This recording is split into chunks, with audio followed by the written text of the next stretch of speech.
Hello, my friends.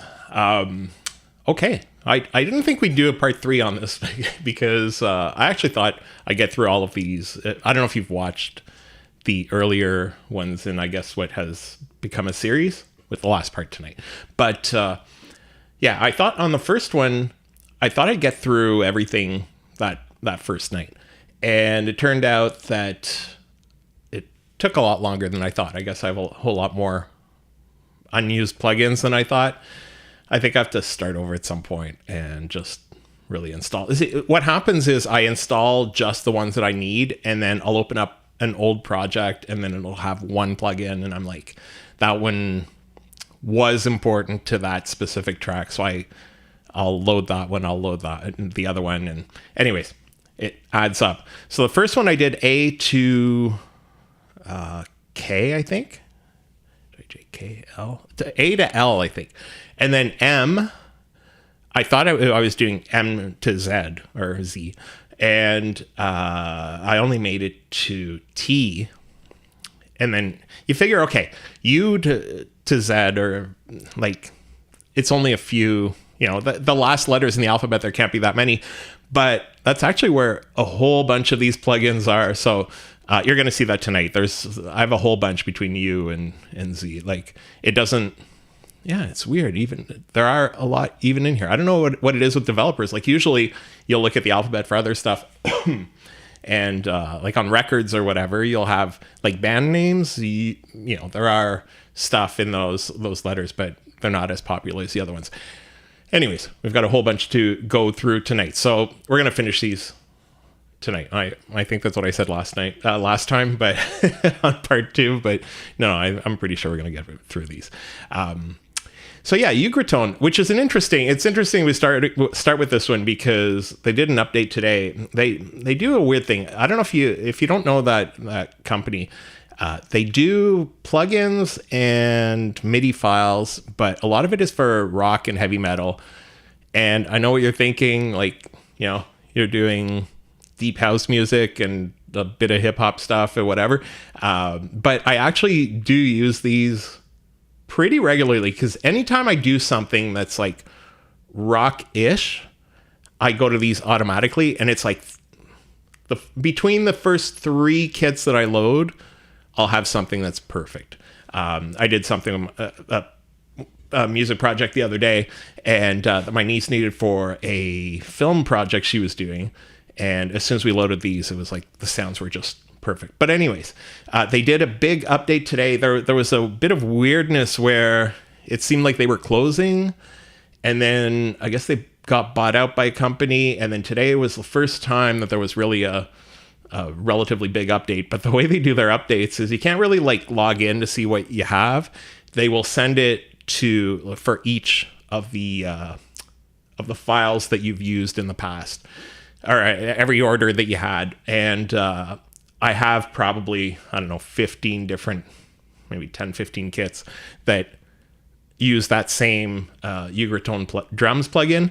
And so it sends you one for each of them, but you don't actually have to update them all. You just have to update the actual plugin. Like, the sounds themselves didn't change for each of the kits that I got, but it was just like email after email going through this morning just to make sure I didn't miss any that were different, because I do have, and actually it's one that I forgot. Okay, let's start here anyways.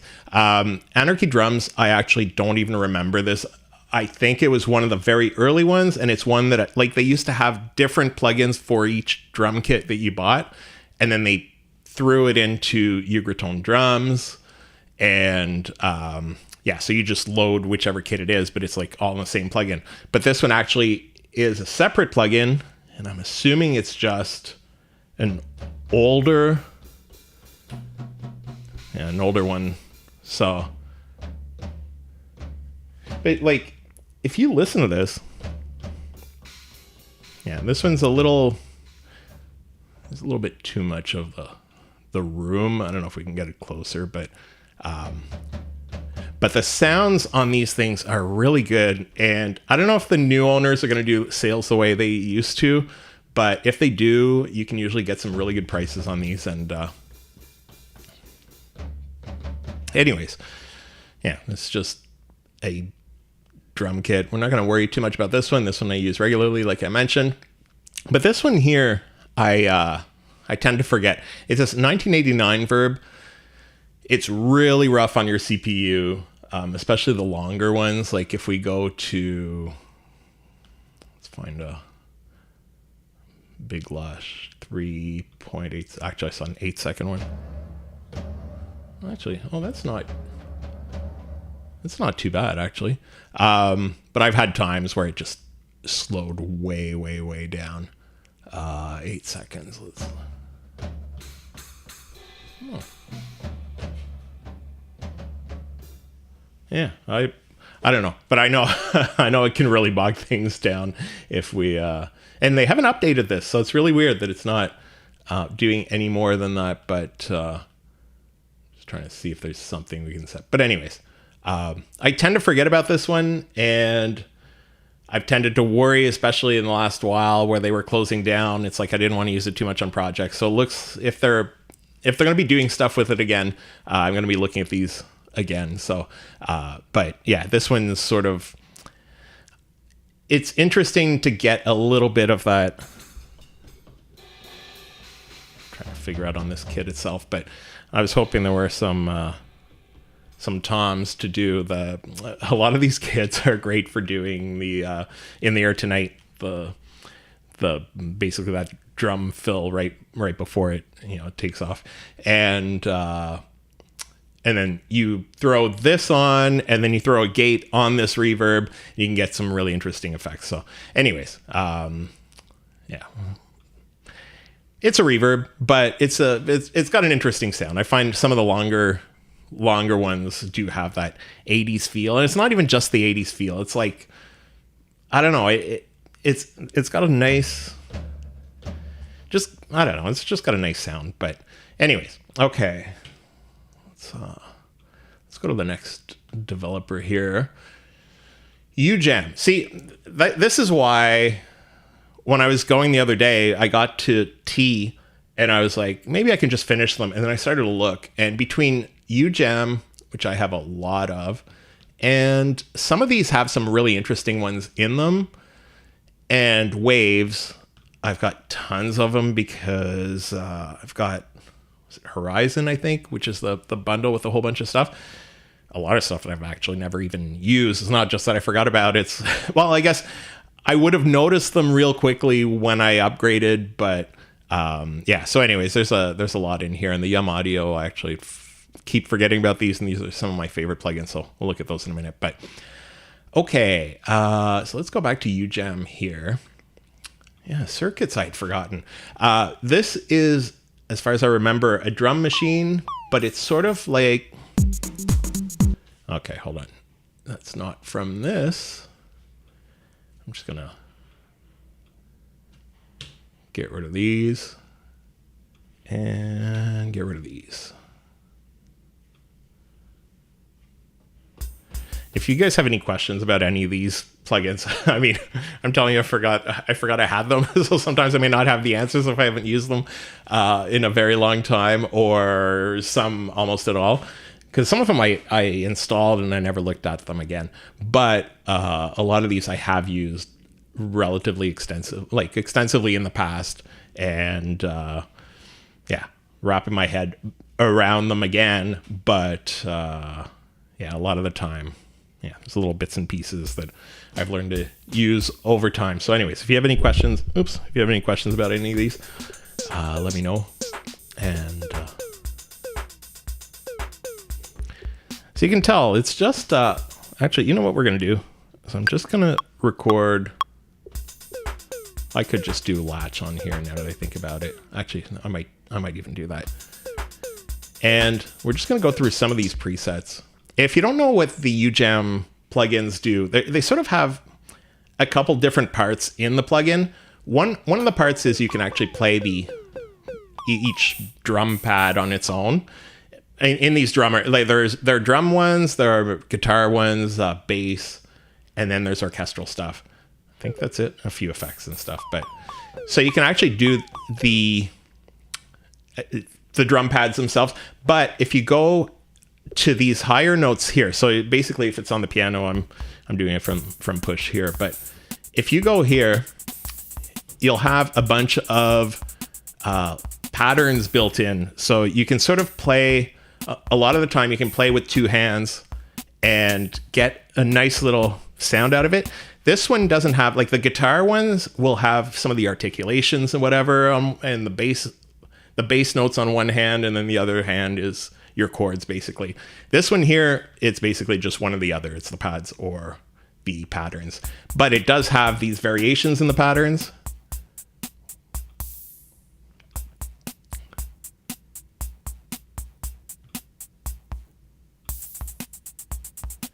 Okay, so let's just go through a few presets just so you can hear it. But so this is really lo-fi stuff. And we can adjust some of the effects on these.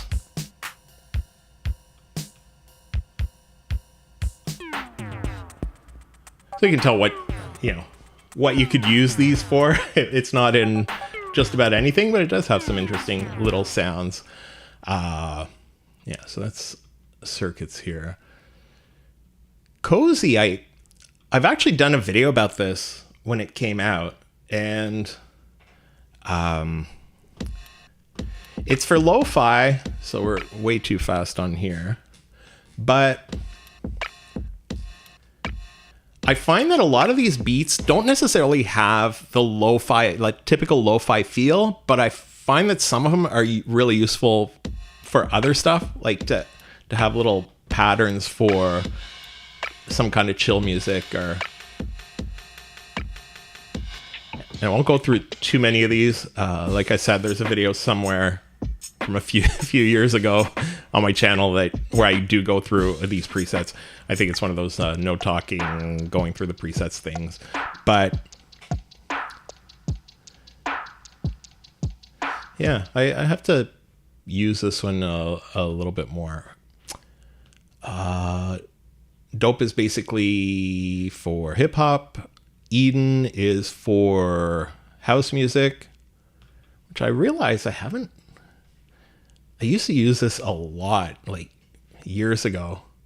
I haven't loaded this in a long time. Okay, we'll bring the BPM back up. If you're listening on headphones or monitors, you can tell, like, they have a good low end. Like,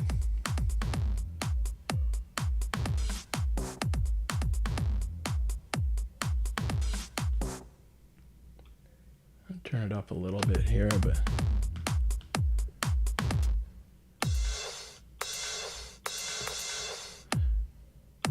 I'm just trying to find oh yeah, we'll do the latch on here as well.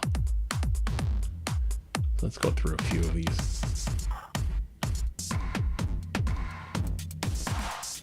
So I don't know, like, I don't know if these would be usable completely on their own. The way I tend to use these is I will load something, I'll take the bass drum out completely. Like, I'll just mute the bass drum and then use a kick from somewhere else. But I'll sometimes use this for some patterns for like top fills and stuff. So yeah, anyways, there's that one there. Glory, I don't even think I must have used it at some point. Oh yeah, I have used this. I think this is for like more like trap. Okay, here we go. And some of I have actually find that the sounds on their hip hop plugins are probably like, anyways, that whole range of plugins, the trap, the hip hop, rap, urban, whatever, whatever you're using it for. It's basically, these are really, they do have a really nice sound. I find like these are probably some of their best drum plugins. So anyways, so these are Beatmaker ones. Hustle's the same. Hype is another EDM type one. Candy, I can't remember which one. Ujam Candy.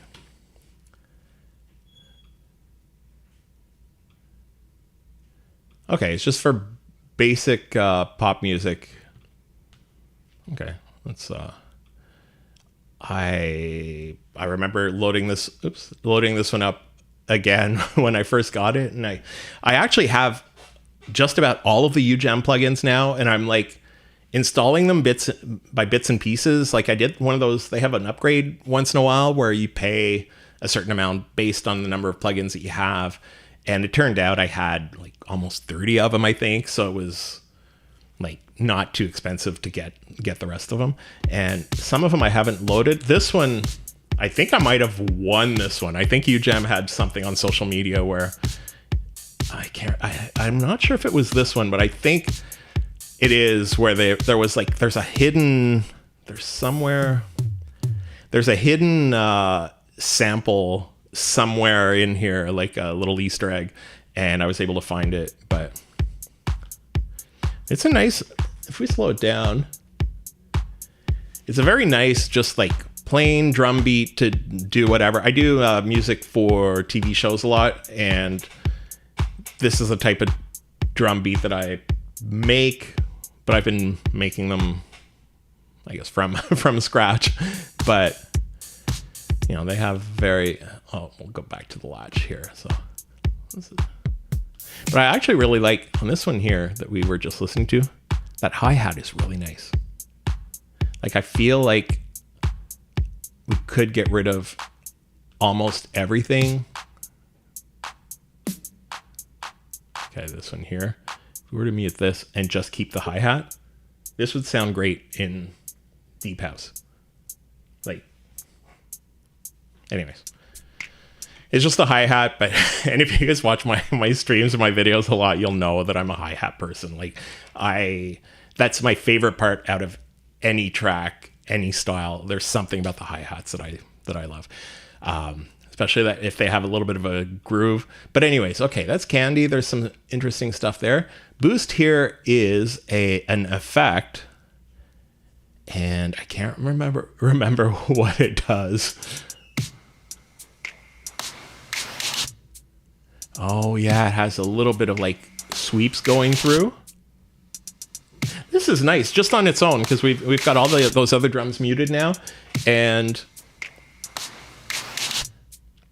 you can tell just having that along with the drums coming from something else, the kick drum and the snares and whatever percussions you've got with this, like it gives a nice little effect. So, and then I think that's what it was. This is, yeah, a bunch of risers and stuff. I'd forgotten about this one. And it could be really useful, especially if we slow down the effect and have I think, is this the way to do it? I never noticed that the can moves when we do this. That's interesting. Yeah,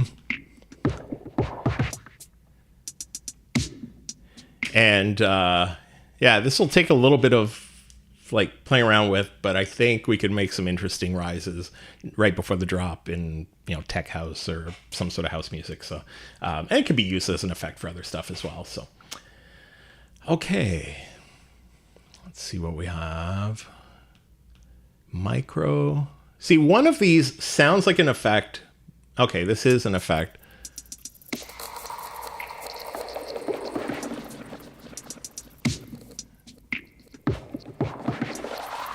I like the fact that we could automate this.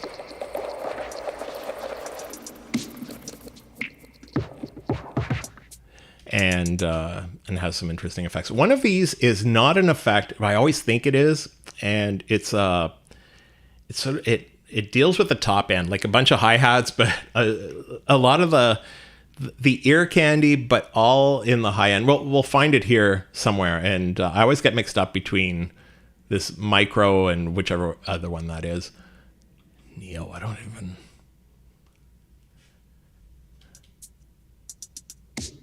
Okay, we're going to take this one out, and maybe this one too.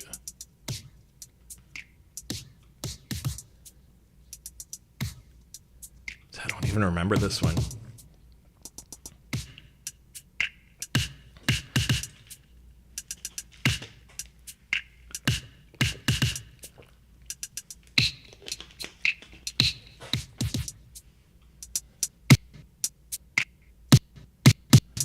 Variable speed gator with adjustable gate length. Okay, so that's the actual effect. Okay, let's just find out what this is, because I'm trying to wrap my head around Ujam Neo. For instant inspiration.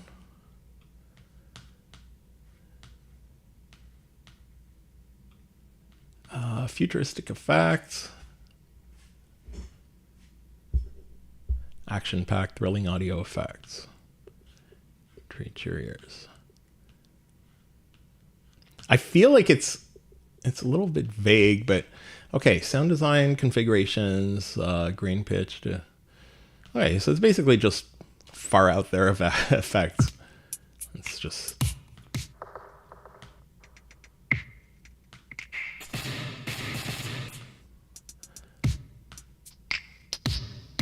I feel like this is one of those, like, the happy accidents type plugins, but also, like, I feel like even if you're using these, like, it's basically, you're not going to be able to say, oh, you know what? I mean, unless you, like, learn what each of these presets does, and you're like, I could use this. It feels like one of those, it's not like something that you think, oh, you know what? This needs Neo on it. It's more like, oh, you know what? I don't know where to take this sound. I'm going to throw this on and see what I can come up with.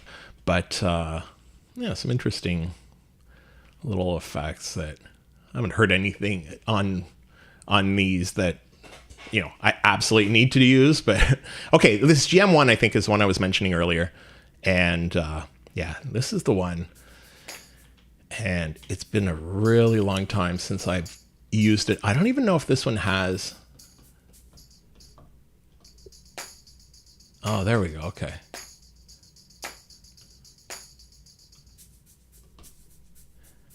And he's a little bit more quiet. Here, we can bring the volume up. So this is really just, it's basically, I don't even want to say top loops, because generally top loops a lot of the time will have the snare and the other stuff. It's just like basically an extra percussion loop you can throw over stuff. And then, okay, so we've got each sound here individually. And every time I've used this, I've liked the sound of it, and then I forget completely that it even exists. And then here, it almost looks like we have, okay. So it looks like we could export the MIDI from what we have. So, oh, is it just, okay, it's just a hi-hat with velocity, but what we can do here is we'll just load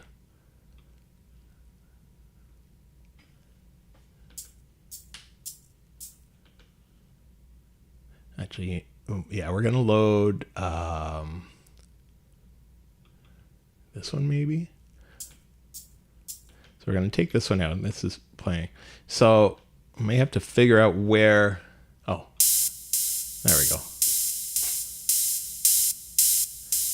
And then that's sort of nice to, as a starting point.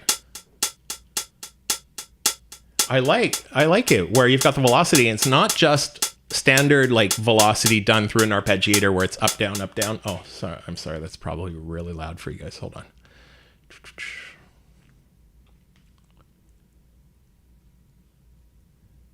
All right, we'll just bring it down here. But yeah, it's not just regular velocity. Like you can tell there's actually a pattern here where the velocity changes. It gets a little bit louder and then it goes back. So yeah, there's some nice interesting. So if you can find an interesting pattern in here, it could be nice to use the sounds that are built in, but it can be nice as a building block for other stuff as well. So I never noticed that this had it. Most of their plugins do have that where you're able to drop the MIDI into something else. The one I wish that would have it is their orchestral plugins like brass and strings. And I say it that way because that's literally how it's strings is the name of the plugin. But yeah, they don't have that, and it would be so nice to be able to drop that into something else. But anyways, okay, let's go back here, and we'll go back to plugins, because we have a lot to get through, so I'm not gonna spend too much time. Okay, that's the strings one. Subcraft, which is for kick drums, I believe. And when this was going to come out, I had a video all planned to do this on launch day, and I had, planned it a week or two in advance. And then the day that this launched, or the day before, something major got released. I don't know if it might have been Ableton Move, actually. So I ended up doing a bunch of videos about Ableton Move, and then this one got sort of put to the back burner, and I don't think I ended up trying this one at all. So let's, I'm trying to think of which drum. Maybe we'll just do a regular drum kit, or might do drummers on here. Oh, we got to get rid of this one, go back to this. And I just want to solo the kick. Okay, so let's see what we can do with this. Oh. I threw it on this other track, didn't I? No. Oh, wait a second. I thought this was an effect, but I'm starting to think now, I think it might actually do the drum sounds. Oh.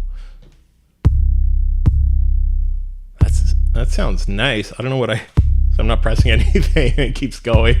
But okay, hold on. We're gonna have to mute this and see. Okay, this isn't what I remembered it being. I thought this was just okay. Why isn't it playing anymore?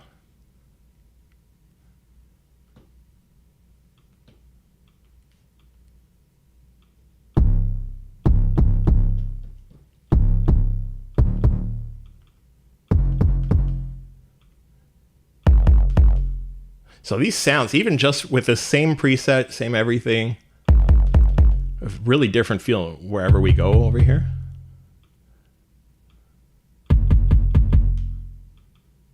I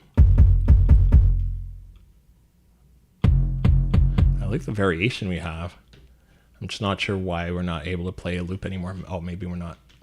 Have to be on play? No. Okay, let's check a few of these.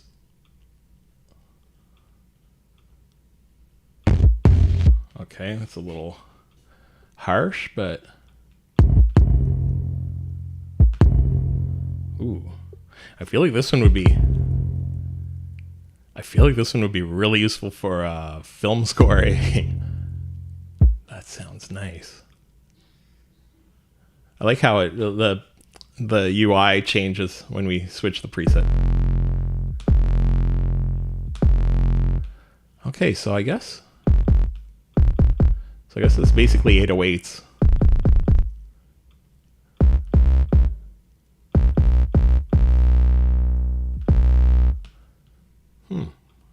Okay, I'm gonna have to figure out how to use this and actually do that video I'd been planning all along. So you'll get the video one day. But I didn't expect it to sound this nice, because I don't think I even loaded it once because of everything that was going on. I'm curious now if that's what it was.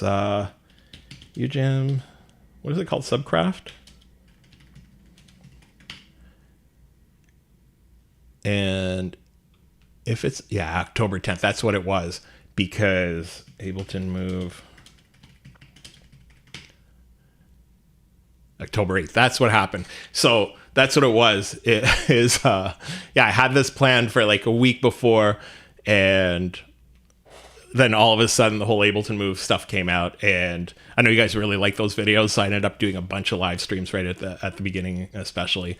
And I actually have a few. I have this plan to go do sort of live jam on the rooftop terrace with like a view of, a nice view. And anyways, I'm not sure if, I'm hoping the camera won't overheat, but anyways, I have plans for some Ableton Move stuff in the next couple of weeks once they open for the summer. Okay, so that's Subcraft, and okay, Mellow. Mellow is bass, and I remember wanting this for the longest time, and I don't think I've used it since I installed it. Let's just see what.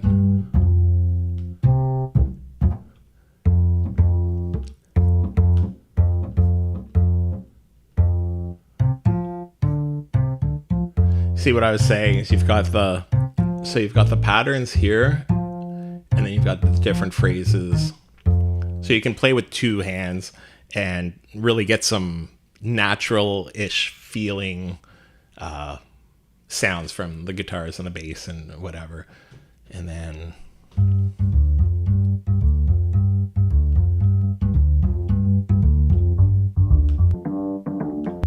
there is some variety to the sounds. I actually expected it to sound very similar every time. But from it being called Mellow, I actually was hoping it was a little bit more mellow. I was hoping it would be, there'd be less attack to the sounds. I don't know if we can adjust.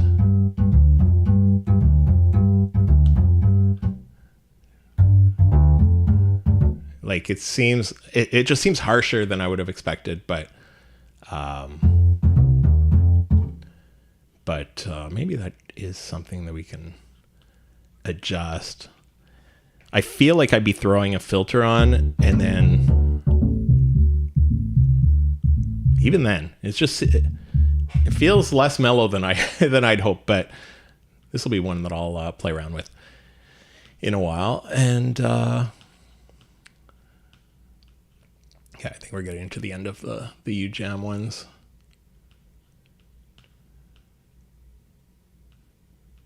Where are the other ones? Oh, swapping. It was just showing the actual effects. Okay, so Mellow Rowdy is another bass. The Heavy is electric guitar. I use every little while.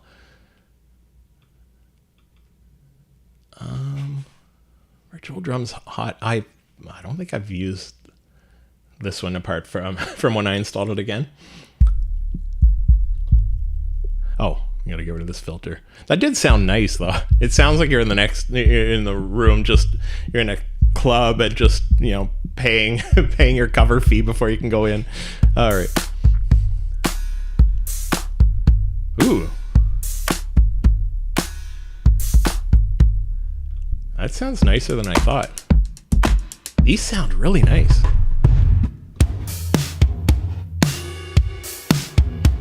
These are full and...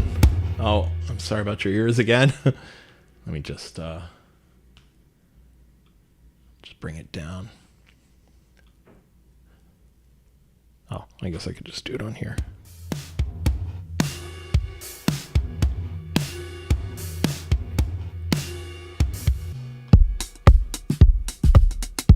These sound nice, and each of these presets sounds so different. So you can always adjust the sound. This will adjust sort of the preset of like the feel of it, and then this usually will adjust the drum kit itself or the... like this one, like that's really tight drum kit. Okay, I like... huh. Okay, I don't think I've ever even loaded this. I think I installed it with plans to use it, and again, I got sidetracked with something else. This one...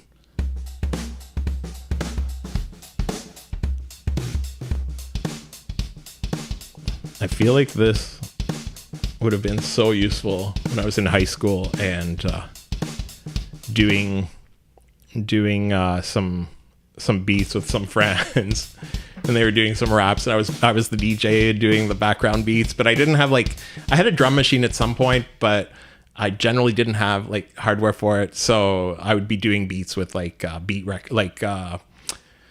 what do they call it? Like records, like those Simon Harris records that would have like all of these instrumental beats to do stuff. I'd be scratching samples while they're anyways, this would have been great to have because there's some interesting sounds in here, but I like the other one better. The Virtual Drummer Hot, I'm going to be using that one for sure. Okay, so these are the guitars. Amber, Iron is more of an electric one. Amber is sort of like a shiny, yeah, we'll do shiny acoustic type. Silk I use extensively, and Sparkle is the same type of thing. Okay, so those are just the guitars. I tend to use those probably the most out of all of the Ujam plugins. So, okay, Universal Audio. Yeah. I'm realizing that I installed a bunch of these. I don't think I've used any of these.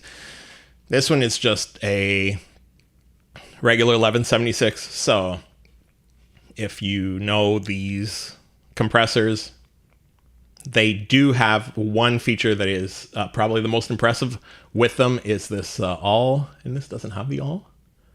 Oh, you can probably, it doesn't have it. See, a lot of these will have an all button. So you've got the ratio 4, 8, 12, 20, and then all where it'll like basically push them all in. That's weird though, that it wouldn't have it. But anyways, it's an 1176. Most, it seems like most of the bigger developers have their version of it. I don't know if it sounds any better or any worse than the other ones, but we're not going to go through to listen for little tiny details because it's an 1176. The Sentry Tube channel strip. I may do a video at some point where I'm doing this sort of the shootout between the different ones, seeing how they sound with the same settings, but yeah, we're not going to bother with that. This is a channel strip, which like other channel strips, I'm trying to find stuff that's a little bit original. This one I do use pretty regularly, and it is a really nice sounding the tape echo. I don't know if you've actually probably on the last streams I did for this, the plugins I've forgotten about, I've probably mentioned these a few times because I have the equivalent of this from a few different developers. And then the tube compressor, tape recorder, which is a tape plugin, which I find looks nice. I always love on these tape plugins when we press stop and the reels stop, and then we press play, they start again. I don't know why, but it's I don't know. It's a tiny thing, but I think it's because I've worked with reel-to-reels for a long time, and I don't know. I like the look of them. So, but anyways, it's like the others. I use this one once in a while. The Polymax synth I use relatively regularly, and actually I do really like the synth. The Pultec, so it's got a bunch of different parts of it, and Pure Plate Reverb. I don't remember getting this at all. Interesting. Let's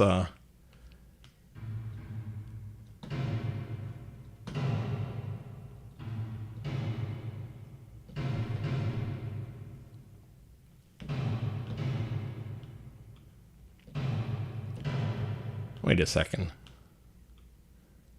Starting to think. Oh, a lot of these got added because I'm trying to remove the... Wait, why?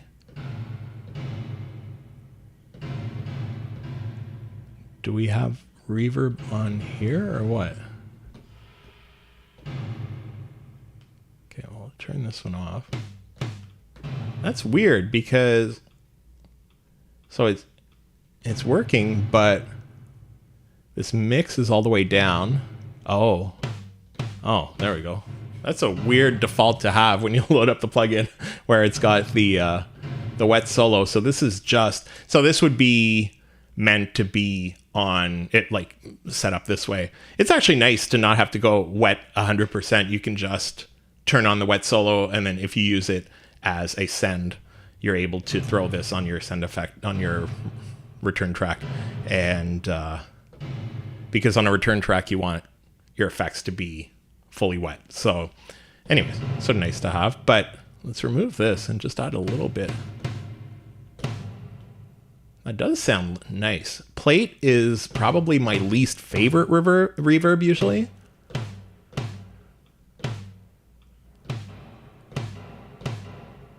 But this does sound interesting. Yeah, I do like the sound of this one.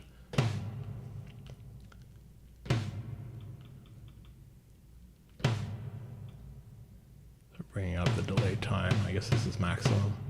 Oh, okay. You can tell on the right here, as you bring it down, it's moving.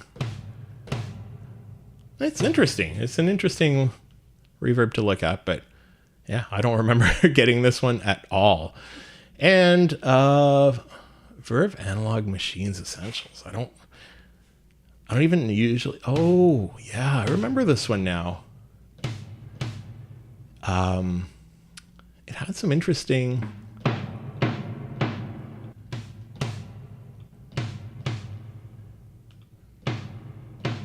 I love how you see the reels as soon as it. Oops, as soon as it loads.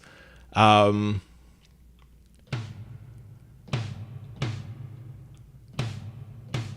see if we remove the. We might notice more of a difference once we remove the reverb on it. Okay, so let's go without. Okay, so these aren't making a huge difference. Thicken, energize. I guess it's giving it a little bit more of a lo-fi feel.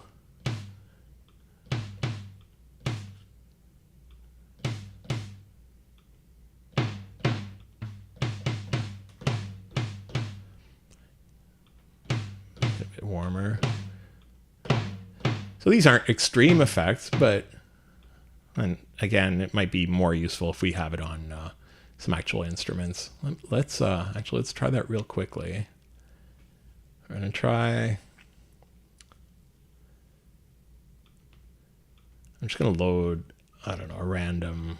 Oops. Whoa.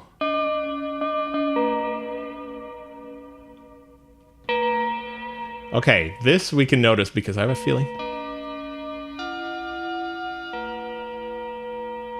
This feels like the perfect sound for this plugin because you can tell it adds a little bit of warp to it, and it's already got a little bit of that lo-fi feel, and then.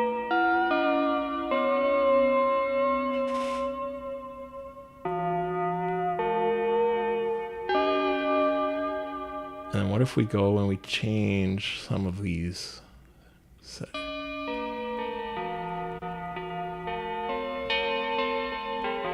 First of all, I gotta say, this is a really interesting preset from a synth.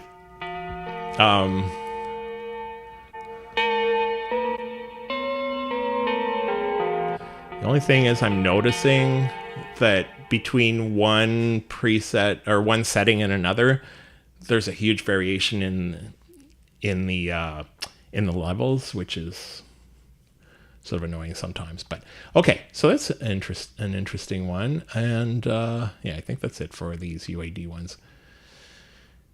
UVI workstation. I don't even remember what this is. I think this is one of those. Double click to open the browser. Which is weird that you can't just click it. You have to double click on it, but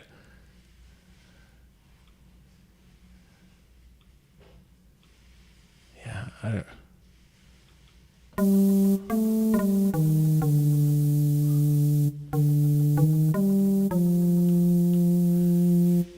don't remember getting this at all. Like, I have no idea what this plugin is. Why do we have to double click? That's sort of weird. Why are some of these so loud? Ooh, this sounds nice.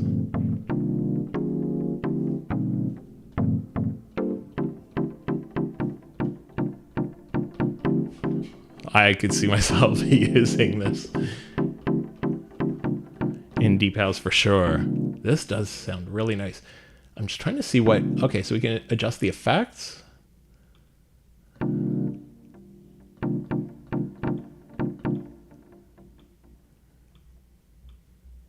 then is this...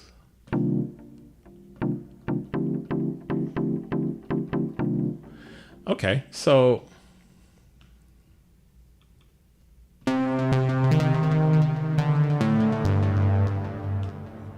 There is variety in these sounds, but I don't even know what these sounds are. Electro funk. And this one is looped because I'm just pressing it down. I'm going to bring it down a little bit.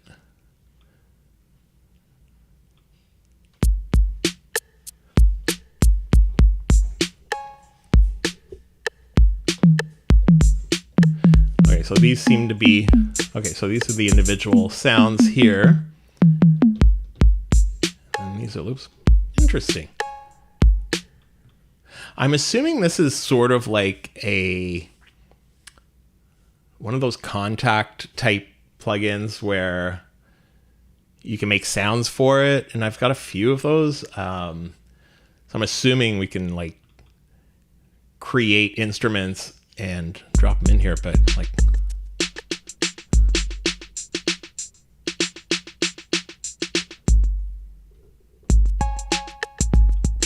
These are nice, they're nice beats. Let's see what this, okay, I may have to get rid of a little bit of the... Yeah, I don't like plate reverb. But it does sound nice with some of these. Oh yeah, you can really get that lo-fi feel.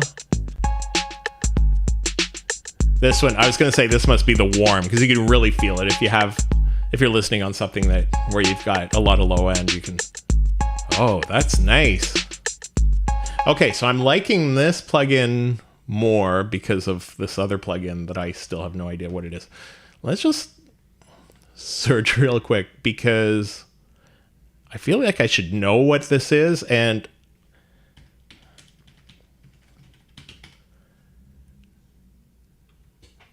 free soundware player. Okay, for their sound banks. So that must be it. I must have gotten a few of their sound banks, and this is the player for it. I don't remember getting those sound banks, and I don't remember getting this. That's weird because it's been sitting there for a long time. Because the fact that I've never even noticed the letters UVI there. But anyways, that's what this is for some reason. I'll have to figure out how to get some more kits in here, some more instruments in here, because I like the sound of the ones that they have. Valhalla, okay. These are probably just the free ones. And I actually had forgotten about this one, the frequency echo. We're going to get rid of this here. I'd forgotten about this one completely. There are no presets, I don't think. So I think we're just... Okay, so it sounds a little bit like a resonator. Do some stuff with this. But, and then the space modulator I don't remember either.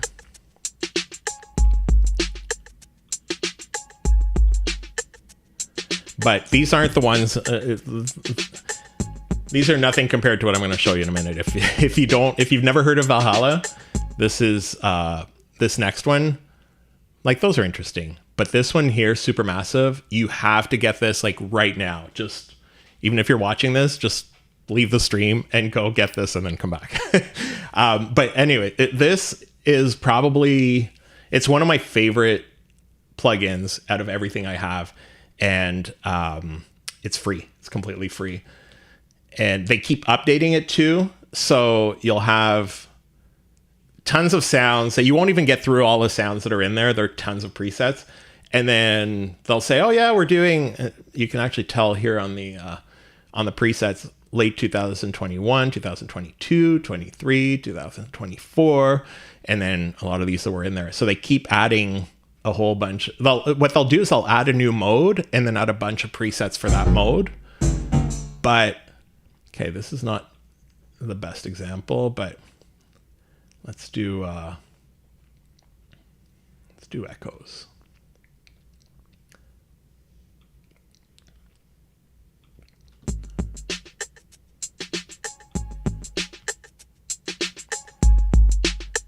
I'm gonna get rid of. Actually, that sounded nice with this other Valhalla one we loaded up earlier. Okay, this one's a little bit crazy.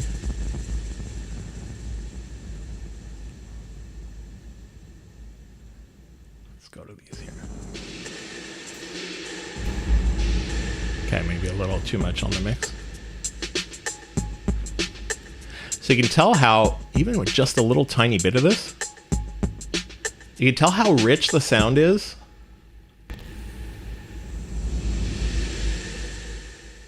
It's just weird that the mix is 100% on these when we load it up, but.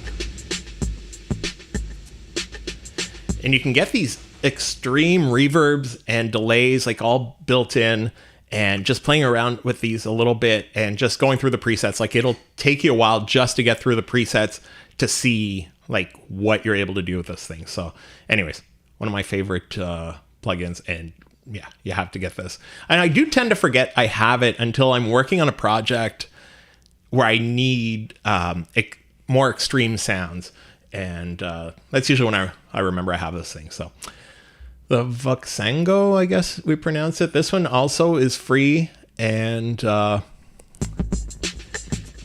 hold on. Let's get rid of. It's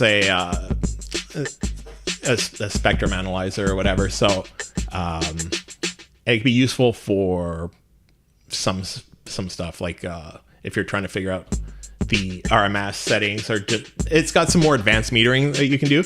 But anyways, this one's free as well. I tend to use other ones now more often than this one, but it's always useful to have. This player here is, I think, a little bit like, and that's probably why I never really noticed the UVI workstation, because this one, it sort of does the same thing. But I think this is the one. Multi-outs processing. Okay, we'll deal with that some other time. There are some sounds that you can get for free on here, and the one reason this is worth it, and it's free, the sounds are free, but it's these violin runs, and I tend to forget that they're there. But if you ever want to work on like disco music, getting these sounds, we'll turn it up a little bit. Getting these violin runs is not easy to do in most plugins, especially for free.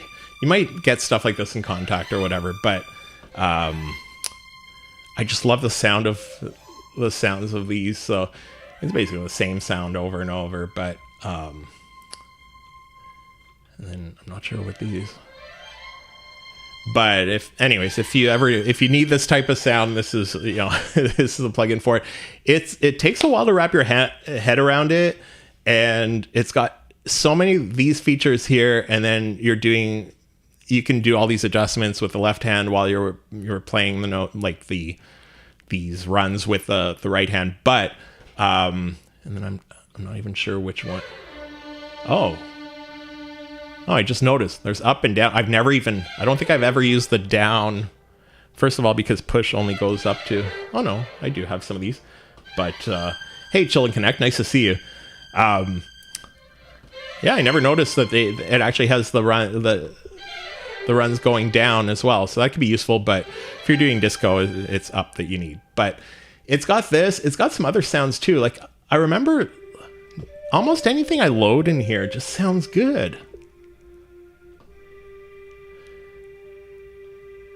And like I said, these are all free. Like, and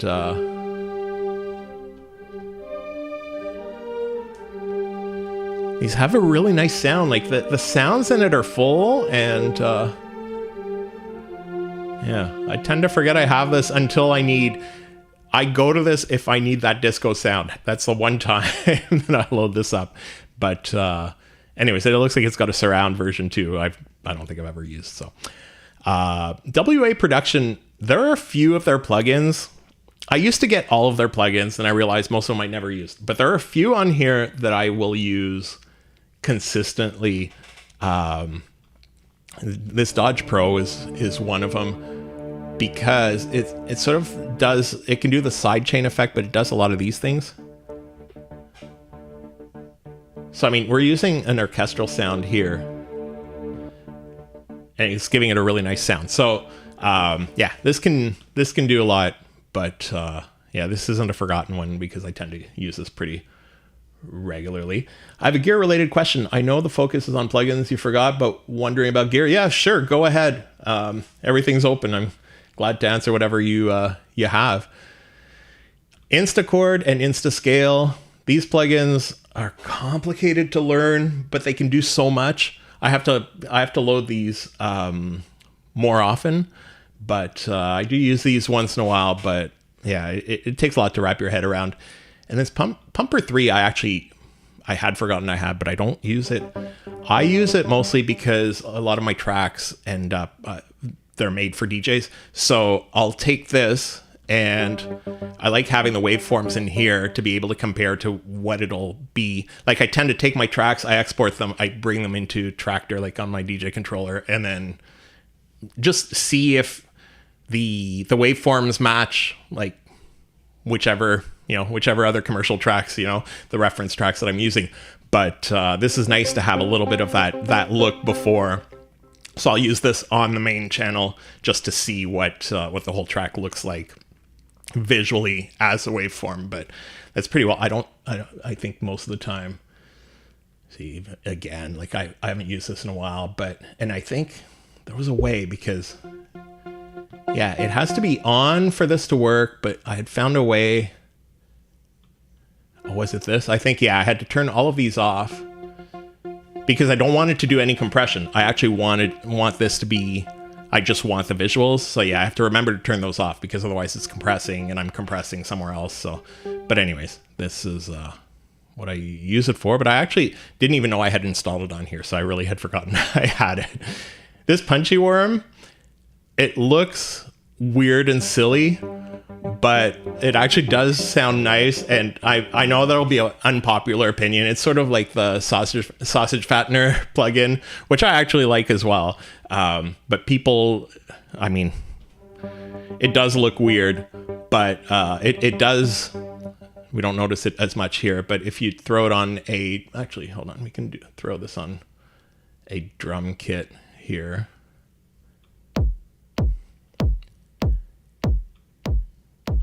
It does have a nice little, it does add some nice saturation or whatever it does to the sound. I don't use it extensively, but once in a while, it's mostly funny to just look at for this plugin. So anyway, so that is Punchy Worm. Yeah, so Waves is where this is gonna be I'm gonna skip a bunch on this because like this is just the A's here. But we'll see if we can find some interesting ones that I may have forgotten about that they do, or that I haven't loaded at all. So the vocal exciters, I love the sound. I don't know, it just does something. I think it's from working in radio, and when I worked in a radio station, when you went to there was an engineering room in the back where they would fix whatever problems there were, and then there was a wall of just all these compressors. I didn't know they were compressors at the time, and I was right out of college. I didn't know any of this equipment, and I'd love to go back there and like understand what's going on. But I just remember just every all of the meters on like, it must have been 100 different devices.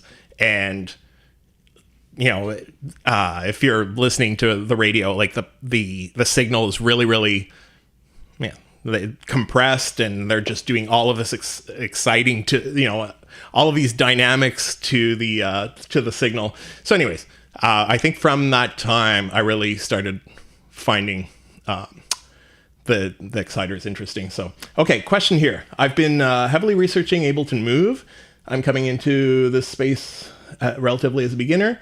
I was wondering if it's fine for me, a beginner, to Ableton and making beats. And I'm looking for something simple, which I find Ableton. Absolutely. I think you're in the right direction. What I like about the Ableton Move compared to Push, which I love Push. I mean, it depends on what you're doing, but I really do like with the Ableton Move that you're able to sit there, do something anywhere, and it's super easy to bring it into Ableton Live. And I think I'm trying to think, like, it's a good way to learn. It's a good way to learn the stuff that's going on in Ableton Live. But the only thing with the Move is they're not named the same way. Like, if you're going on here, and I want to add the auto filter, it's called an auto filter. And then if we do this, you can tell this. And you will have something very similar on a lot of the instruments on Ableton Move, but it's not called the auto filter. So, like, in a way, you're sort of learning two things at once, but I think it's a nice way to have not too much going on. You're saying that the 4 tracks is fine. And actually, the 4 tracks is reasonable. I think I'm building some kits to be able to use a little bit more, have a bit more sounds in the track when it does feel limiting. But yeah, if you're able to, like, the 4, you can do a lot with those 4 tracks. The only thing is, like I said, is they're not, like, things aren't necessarily named the same. So it's not like it'll help you learn Ableton Live really, really, really quickly because you're doing that. But in another way, it will, because what you're doing on Move, once you bring it in, and it's interesting because, hold on, I'm going to save this. And I just want us to be able to get back to this easily. So we're just going to do live stream part 3, because I do have an Ableton Move track. Okay, this isn't a great track, but I think I moved it to the trash. Give me a second here. It'll be worth it. Okay, here we go. I'm going to bring this into downloads.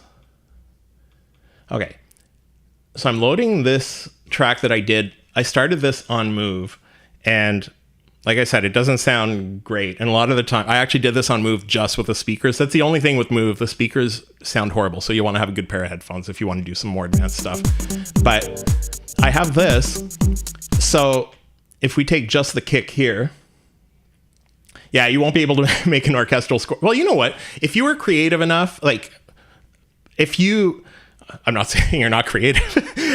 If you sit there with the Move and you worked on your presets and you brought them in there, like, you could probably get really close to having an orchestral score-ish track in there.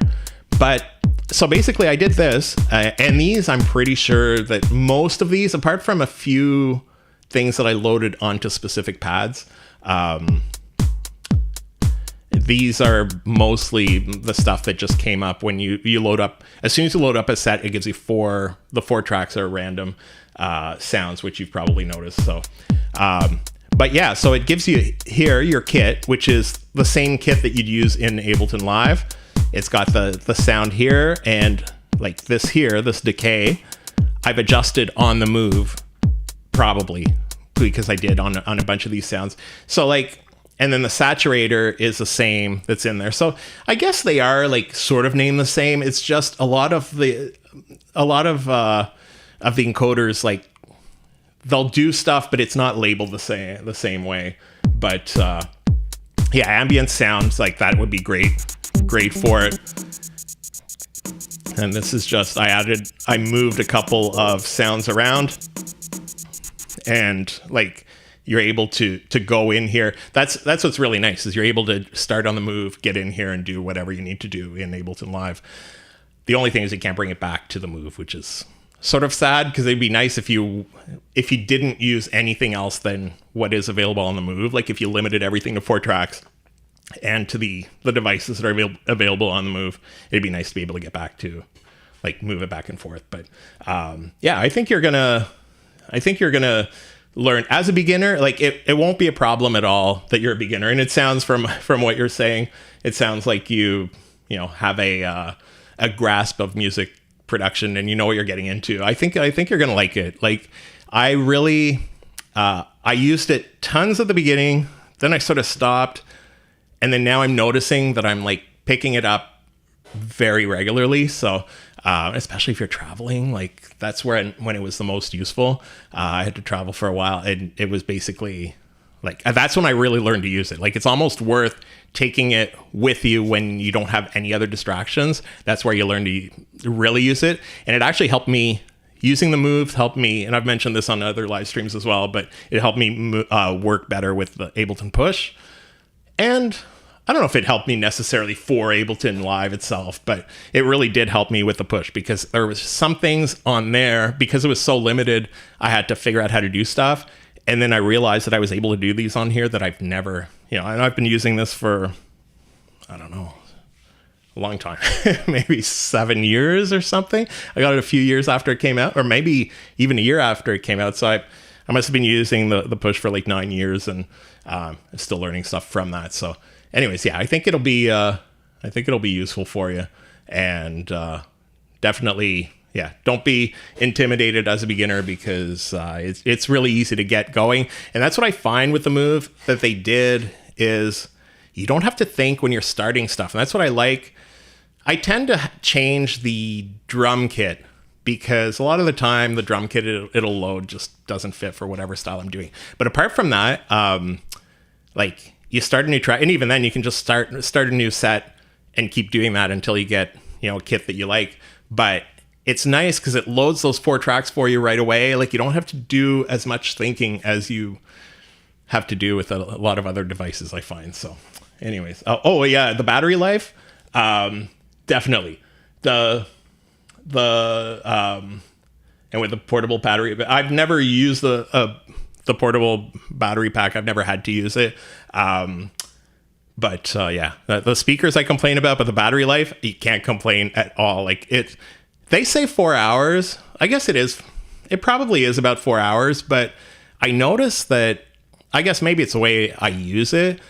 The only thing is it doesn't have the auto off. So if you forget it on too long, well, then you have a problem. But I noticed that like it never goes down to where I'm like, oh no, I got to find somewhere to charge this. Like, I've never timed it, but I feel like I've used it for more than 4 hours. I don't want to say that because it may not be accurate, but yeah, the battery life is good. Like that's one of the concerns with the Push 3 standalone.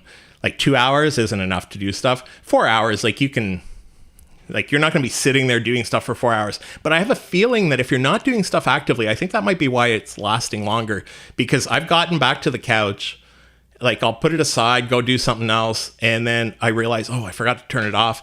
And I'm sure it's been like an hour or two sometimes, and the battery's still pretty high. But yeah, I feel like I said, I haven't timed it, so it may not, it may not be accurate, but I feel like the 4 hours is very either accurate or, yeah, it's not a lie. It actually does have a pretty good battery life. And the second version, yeah, like I have a feeling, I'm hoping they'll keep adding little bits and pieces to this one, because there are a lot of things they could add to this one. Like there's there are a lot of features that I feel like they'd be relatively easy to add, and I'm hoping they'll be doing more and more updates on the firmware on here, and doing stuff like this before we have to get the second one. But I can imagine that once they do a new version, the same way with push, like there was a much bigger difference with the push from 1 to 2 than there was from 2 to 3, mostly because of the screen and what you're able to do on it. I'm still using push 1 and it still works amazingly well. That's one thing about Ableton that I like, is when you're buying hardware, generally they tend to support them for a long time. Like push 1 is still very, very useful, and there's one feature that they've got in 12.2 that I thought was going to be released today. I actually thought I was doing an Ableton live stream today. They tend to do their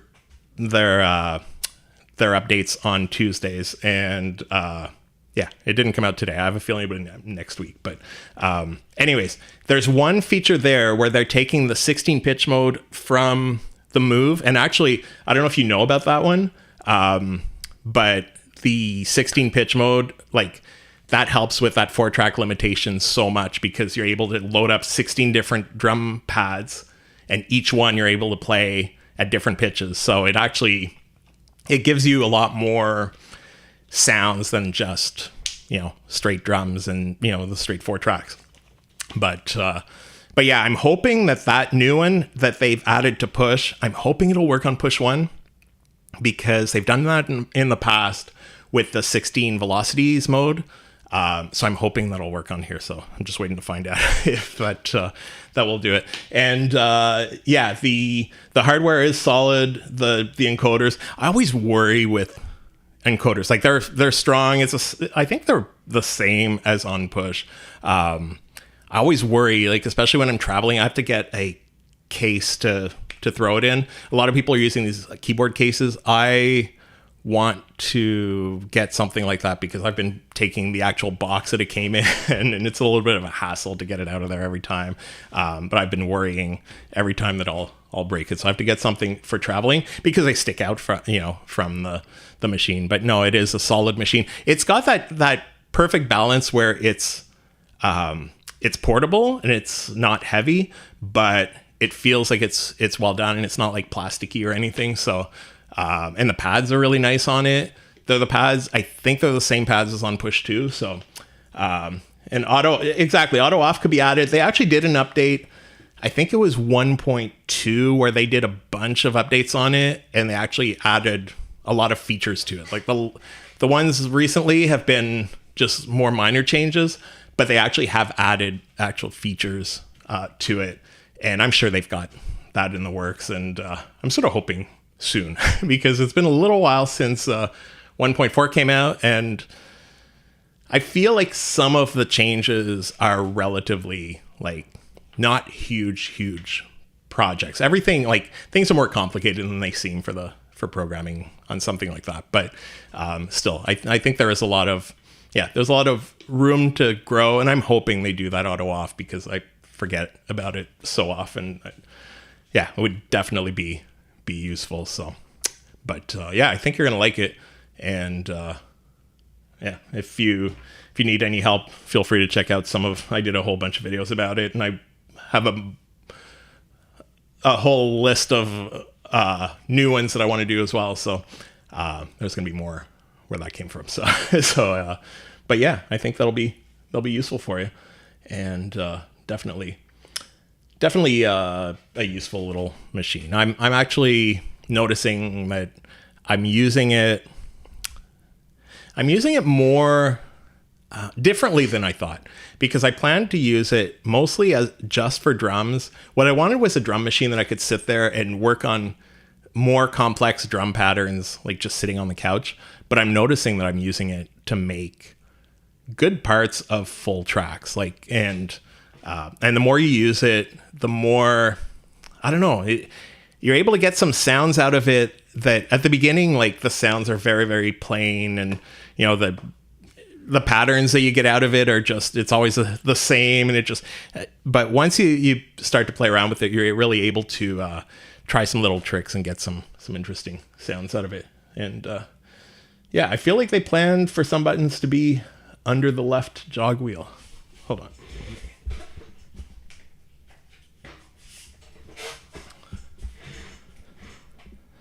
Yeah, like, see, that's the thing, is they can't really,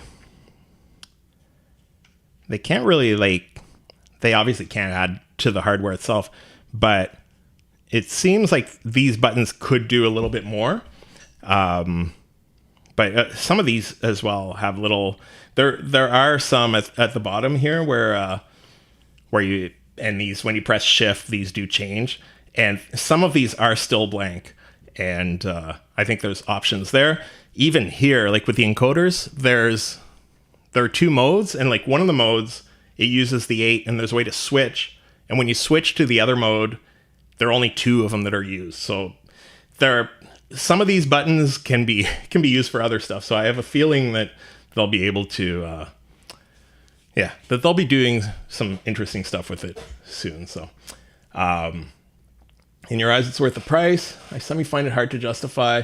Yeah, I understand. Like at the beginning, I know what you mean, because I had that debate in my head about, do I put that money towards that or push 3?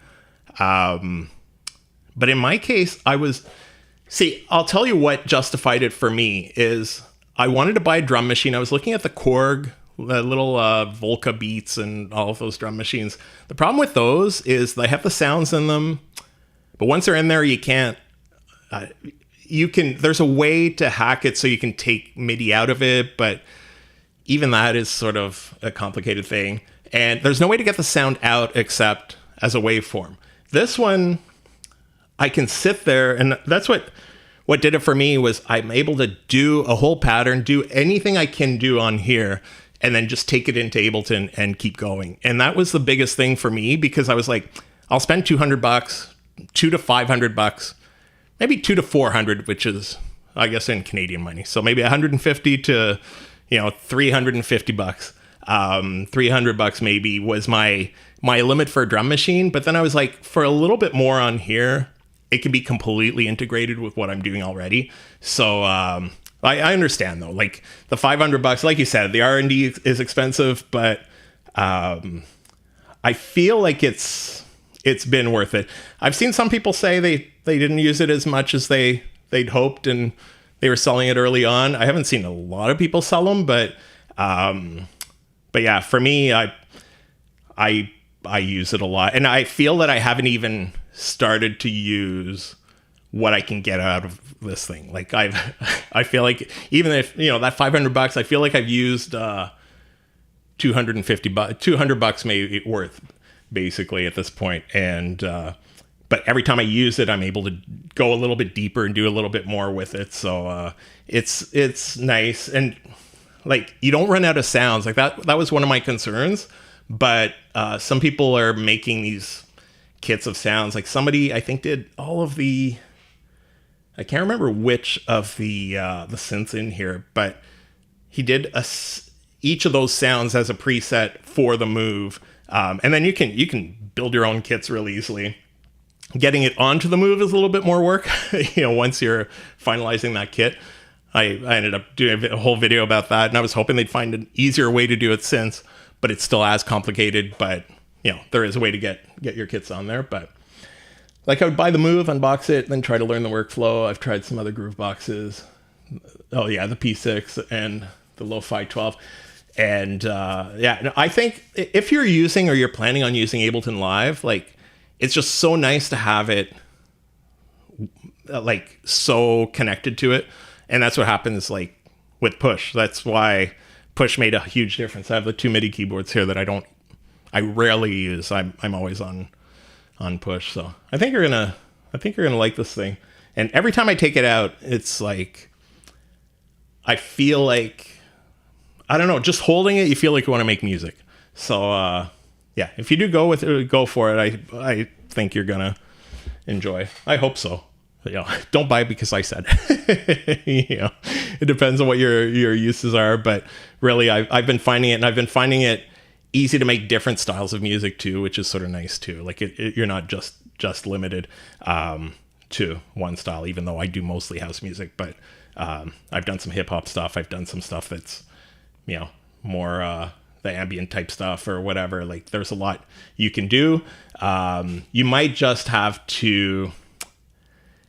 have to either work on some presets that you bring in, or like find your favorite presets, because a lot of the sounds are not made for ambient music, so but I'm sure you'll find a way to get it to work for what you want. And I mean, on the drum kit, you can throw a whole bunch of ambient sounds there. You can't do chords when you can do chords on the move, but if you're doing the 16 pitches mode, it doesn't have chords, but you're able to get a lot of, like, you could bring in 16 different ambient type sounds and have them all at the same time and just be using one of these tracks. So yeah, you'll be able to find some interesting stuff.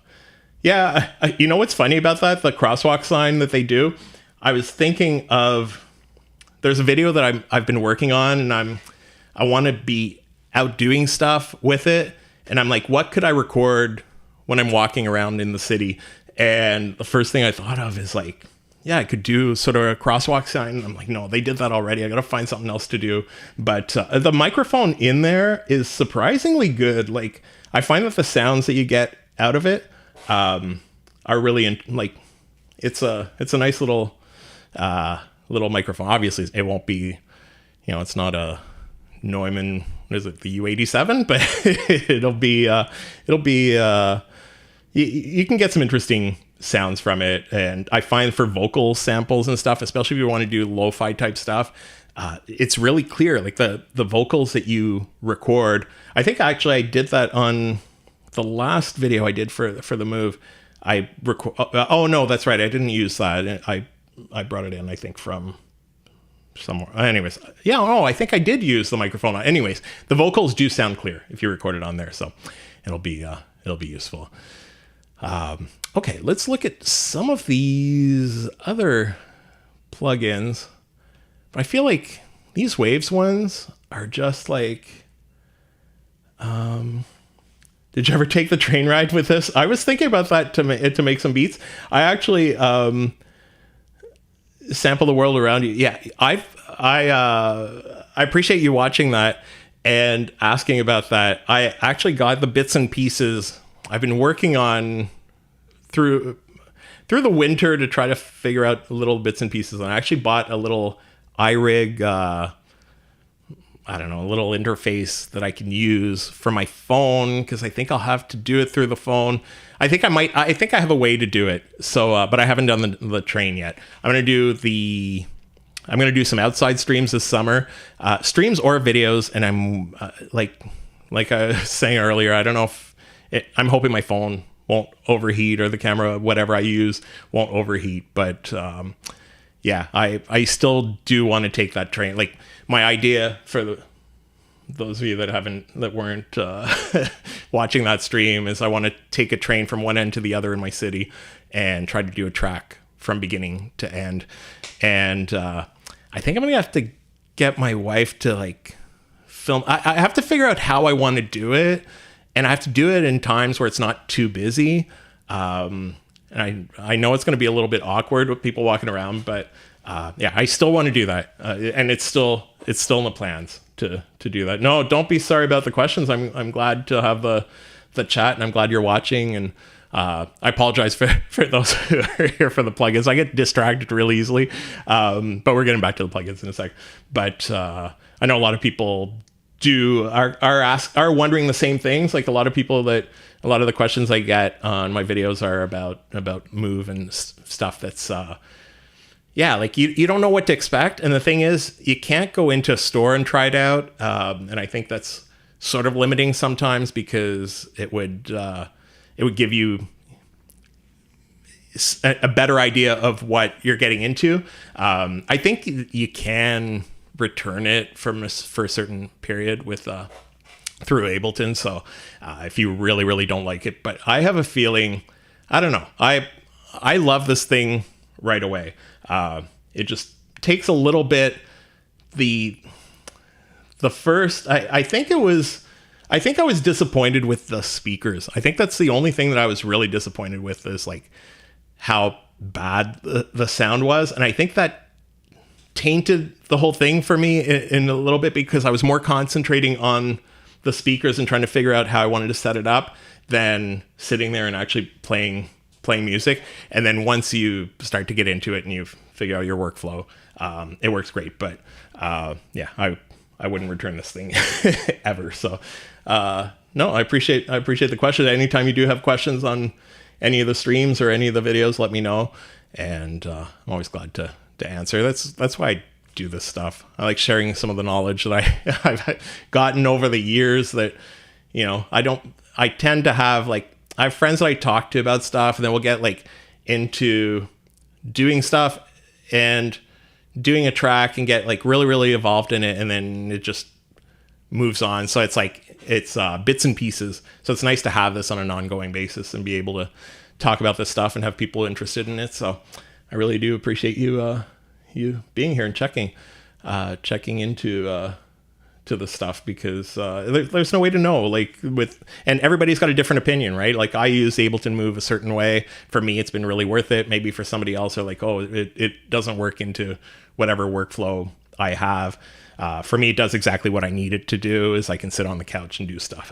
And I can actually get some use out of the sounds that I get out of there, which is probably the best thing, because if I work on these intricate patterns and then I can't really do anything with them except export the loop, I like to work, like, all of my sounds, like you may have noticed on my tracks, all of my sounds I do my kick, except, well, you can tell here, I have a track for the kick, a track for the snare. Like, I tend to do work on each one separately, even though you can, like, there are ways to do it in here. But yeah, so it's nice to be able to export stuff from that, and it just exports normally into Ableton Live, and I can move stuff around whichever way I would normally when I'm loading up a regular project. So first thing you should do on the move, organization. Yeah, I wouldn't do any of the organization. I just mess around with it, try to make beats, learn.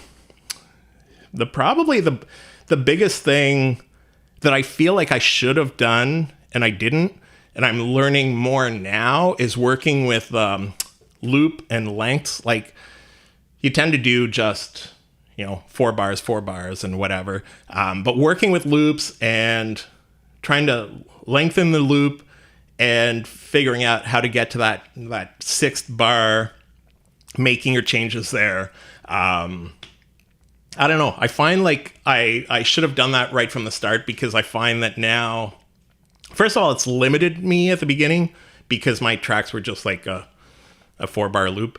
But yeah, I think that's probably your best thing. But yeah, you just sit there and plug in some headphones and just try to make some beats. It's just so easy to get, like, I don't know if you guys can see, but it's so easy to get from one set to another. Like, you've got, what is it, 64? 32? No. 8? Yeah. Yeah, 32 32 it's been a long day. 32 sets you can do really easily.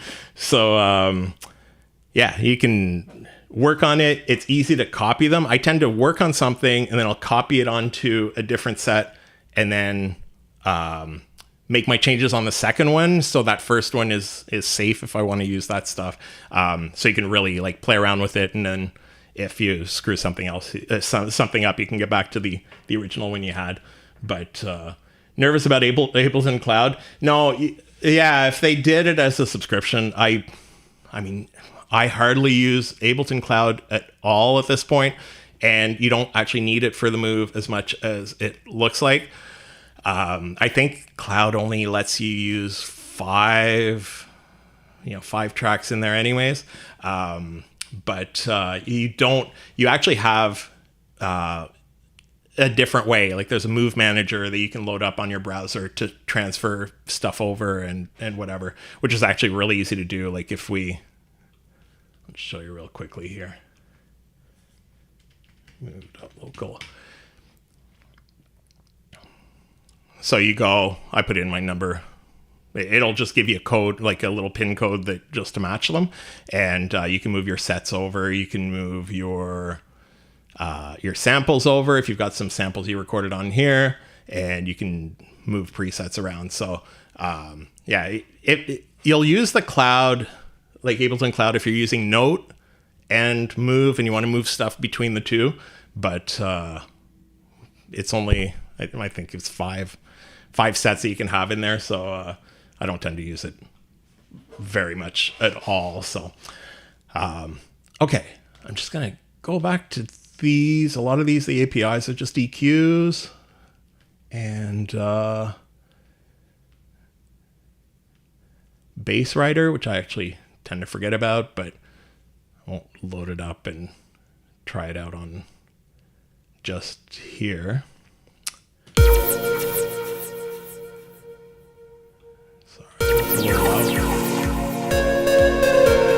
Sorry, I'm not even sure what we have here. Okay, so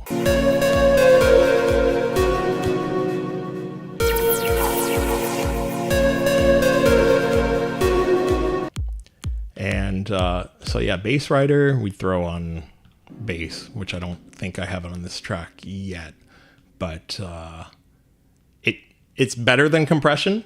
And back to the plugins you forgot about. Yeah. I tend to, like I said, I get sidetracked so easily. And it doesn't, I mean, like I said, people are interested in the Move probably as much as these plugins.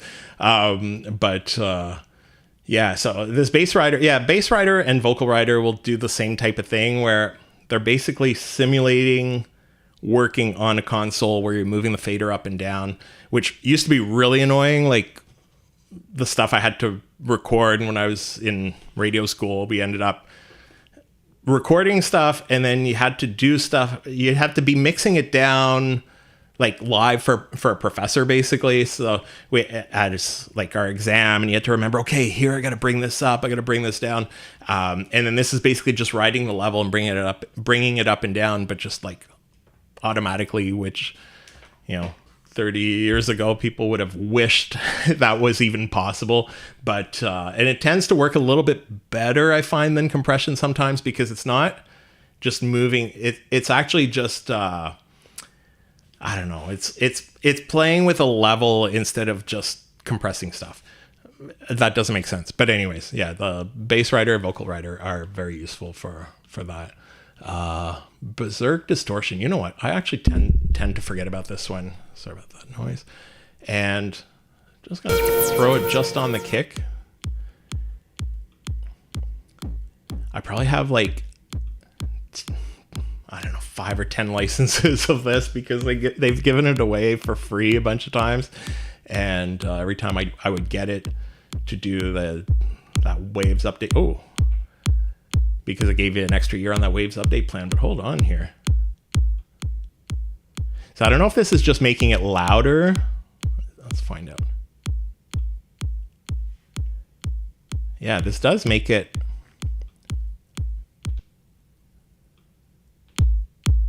Oh, wow. You can really.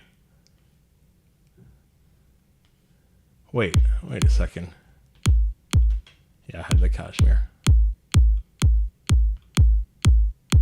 Yeah, it does bring out some sound in there. So, but anyways, it's interesting for more extreme, like, let's try some of these presets.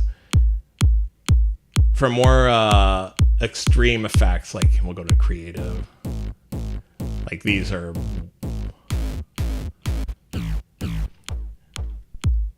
And when you listen, each of these is completely different.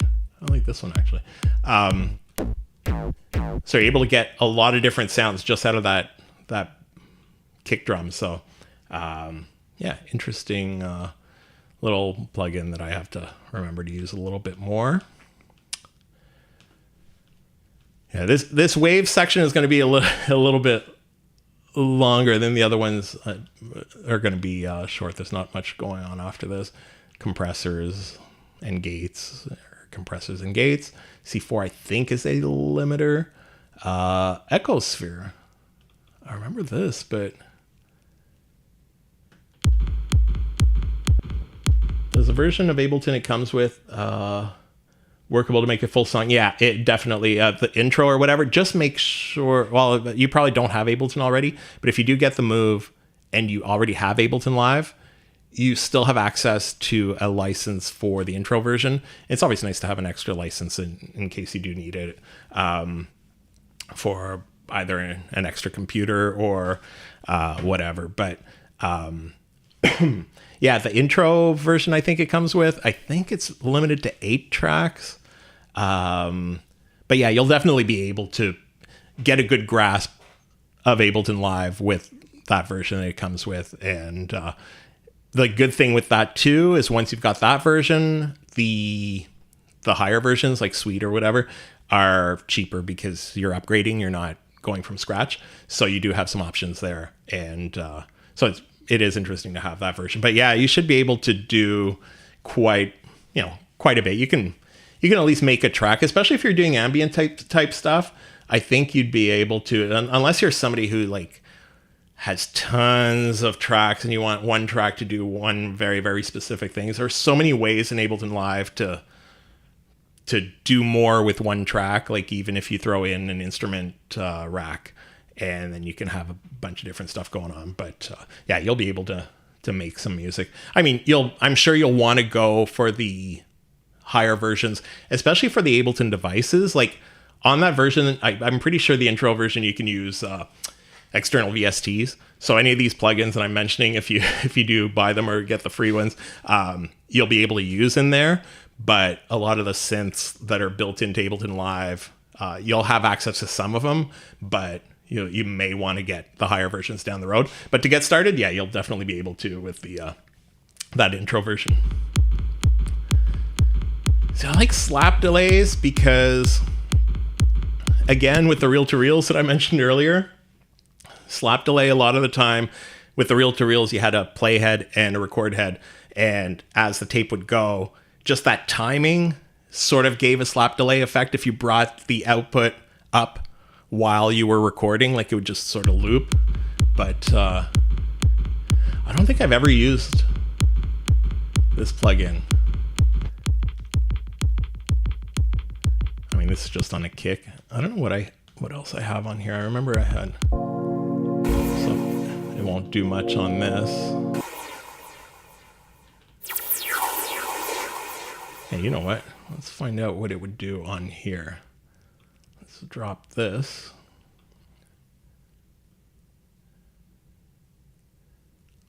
On, I believe it's this one here.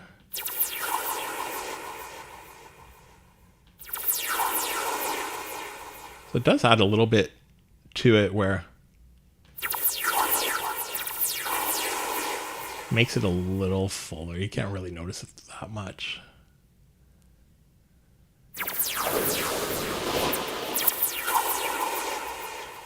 Yeah, it's not making that much of a difference on this end. What do we have here? Let's see what it'll do on here.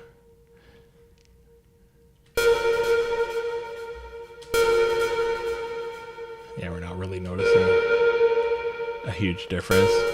The plate reverbs that I don't enjoy, but anyways, I don't know. I'm not feeling this plugin right now.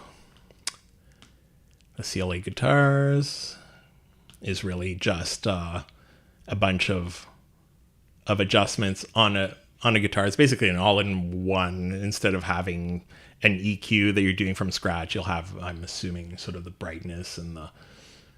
I don't tend to use these very much, but the CLA 2A, 3A, those are compressors. Codecs. Yeah, see, this is a synth. Oh, I'm so sorry about that. This is a synth that's that I've never really, I don't know, I've never really gotten into, but it feels like a very, very early version of Serum. And I feel like this would have been revolutionary when it came out. And I don't know when it came out, but let's do Waves Codecs release date. you're gonna go check out stuff about the move, good luck, and good luck with your decision. I know it's always really tough, and don't jump for it too quickly. Like, make sure that you're ready for what it is you're getting into, and I'm sure you'll be able to decide if you're into it or not. So, anyways, good luck with finding it, and I hope to see you again next time. And yeah, I can't figure out what the date. Oh, yeah, it doesn't. I don't know when it came out, but I feel like this would have been really fancy back then. But oh, it's a synth. Oh, see, we have these still. Oh no, I have these from earlier, but these do sound really nice on it.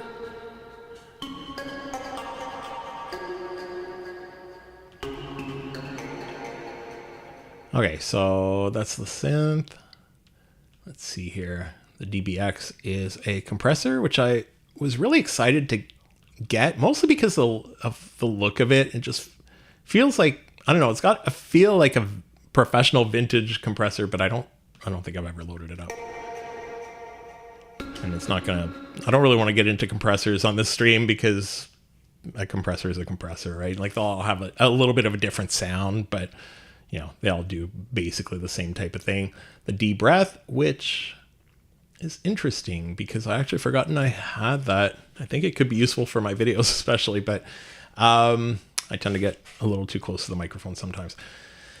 And the de-esser, which is a de-esser, which I've never loaded this one. I have a bunch of other ones. And if you're wondering what these purple dots are, with Waves, it's weird. Waves, I tend to, all of my plugins, I'll take the AU version and put the purple dot, just so I don't have to look for the icon. It's basically, I know which one to load if there's a VST and the AU version.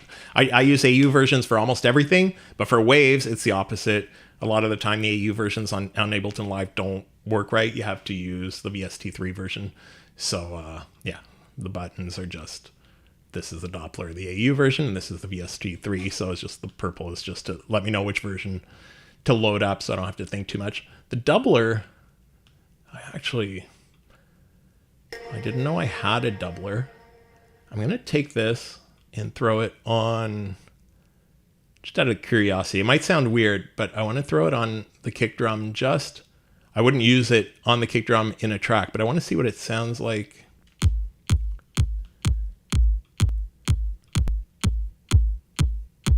That is sort of nice, even though, yeah, we wouldn't use it on here, but anyways, it's a doubler. So, a lot of the time I worry when I use these about phasing, so I tend to not use them that much. Doubler 4? Yeah, this I definitely didn't know I had, so I guess it's just the same thing, but it's got, okay, let's try this. Not on the kick, but let's, maybe we'll try it on the sound we just had, but I'm going to remove a lot of the effects that we have on there. Here we go.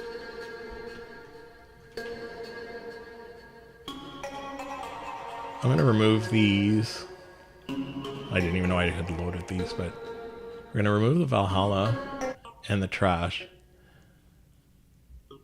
I just want to have an idea of what we have when this is just a dry signal. I'm going to turn it up. Okay. I'll go through a few of these presets.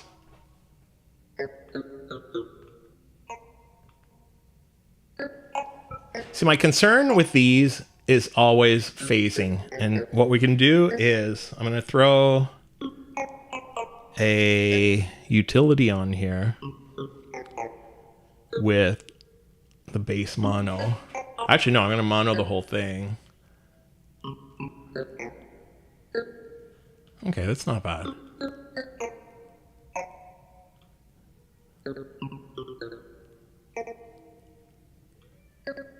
Because a lot of the time, if there's phasing, it'll sound really weird once you put it in mono, but this actually sounds pretty good. I did not know I had this, and yeah, I'll have to try this one out a little bit more. Oh, now I gotta go back to the plugins. And back to, okay. So doubler 4, interesting. What is this? E. Kramer. Looks odd, but... Hello, Reed. It's nice to see you.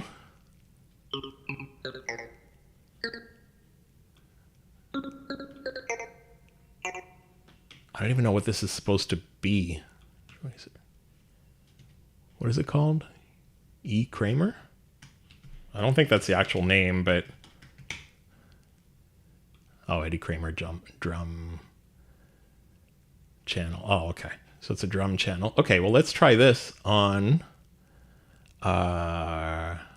kick drum that we had here at the beginning. I should just remove all these tracks in the middle. They're all empty anyways, but... Okay, so... I feel like that's harsh, but let's see what we can do. Preset browser. I don't know why it doesn't just bring up the... That's weird. Oh, it doesn't have presets, or...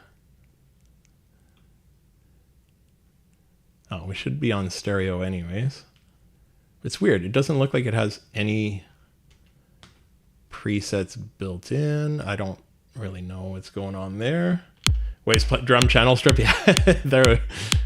Have you ever used this? Like, is it useful?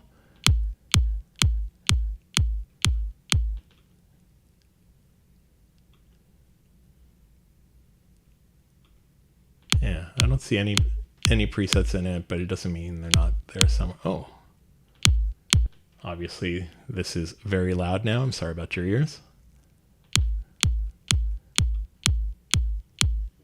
Hey, so it's like basically a quick channel strip. I'm just looking here. So the compression, bass drums. Oh, okay. Oh, okay. So I guess we choose the type of drum we're working with. So it'll be this kick. You have it. You just know. You know what? Using stock plugins and Amplitude 5. Which is a great plugin. You know what? I envy you so much. I used to use just the stock plugins, then I got like one plugin. I would look at these people with like long lists of plugins. I'm like, oh yeah, you know, why do they have that many plugins? I don't need that. And then over time, it's like I've gotten an extra one. And I've been thinking lately that I'd love to go back as much as I can. Like, I don't know how far I could go to stock plugins. I don't know, just because I've gotten to work quickly with specific plugins, but just dealing with all the updates and the upgrades and the crashes at one point that I was having, it's fixed now. But yeah, I feel sometimes like I should just be going back to just stock and maybe like Serum and Kickstart that I couldn't get rid of, even though, you know, it doesn't do that much, but for me, it's a lifesaver, but you can't afford it. Yeah. Well, you know what? I don't go down that rabbit hole, because it just ends up being I don't know. It's such a hassle. Like, even when I got this computer, it took about a year to get all my projects back into, because I was loading each project and said, okay, this plugin's missing. Sometimes it was like Ozone 7. I was like, I can redo that stuff with Ozone 9 or whatever. But yeah, it took me a long time and I still have a bunch of tracks that I can't even load normally because I don't have that plugin installed, or that plugin doesn't work, whatever. So yeah, if you don't have to, don't start getting a bunch of plugins. You can do so much with the stock plugins. Like, obviously there's stuff that is useful. You know, there are some plugins. And I mentioned some earlier on the stream. I don't know if you were here, but Supermassive, especially from Valhalla, get that when it's free. Well, no, I shouldn't even say that, because you shouldn't even start getting plugins if you don't need them. but yeah, no, I think it'd be nice to just go back to just like where you update your DAW, and that's it. And maybe like a few, like 1 or 2 plugins, but I fear you have with plugins. Yeah, that's the thing, is your Mac is a MacBook like 2023. That's the thing, is like, hopefully the big change they had when they went to the M1, like this is the M1 chip on here, but hopefully when they did that, hopefully, we'll be good for a while. But just the hassle of updating, and even like some of the plugins I still use haven't been updated, and they're not running the way they could be. But it'd be nice to just update just your DAW, and like you said, like if you're using Amplitude, I'm assuming you play guitar, and yeah, that could do so much. And you know what? That's something else that I found, is the more plugins I get, I end up like, if you have just a few plugins, you learn to use them so well. But I end up having like so many of them. Like even now I'm loading stuff, I don't even know what this thing is. And I'm not going to sit there and learn. Like, I could sit there and figure out what each button does and take the time to do it, but I don't take the time to do it because there's so many other plugins that I'm doing. So you learn to use a whole bunch of plugins just a little bit instead of learning to use them right. Yeah, if I went back, I'd try not to get too many plugins, but then again, it's the shiny things. You're like, oh, I could get this, and it does this and that. It does that one little thing that my other plugins don't do. So I'm just going to get this one. I've really calmed down in the last little while with buying new plugins. Like it's actually pretty rare. Now I'm mostly updating, when they do a new version of a plugin, but I'm not getting as many plugins as I did for a while, because for a while it was just like constant. Electric Grand. This piano, I love electric pianos, mostly because of the music I do is I do a lot of deep house, and so I tend to use electric pianos, but a little bit differently than a lot of people do. Why isn't this? Oh, there we go. I tend to use them mostly as organs, so I tend to throw a filter on here and just really use the low end with some like 7th chords or 9th or whatever as a background type thing. I don't tend to have them like straight up front, but anyways, I keep forgetting I have this one, but like they tend to, the way I use them, they end up sounding relatively similar. So yeah, I tend to load something like this if I just like come across it, but otherwise, yeah, I'll just load whichever one I can think of at the time. See, like it's taking a while just to load the plugins. Like I don't need this many plugins. Like I really don't need all of these. Oh, Electric 88. I did not know.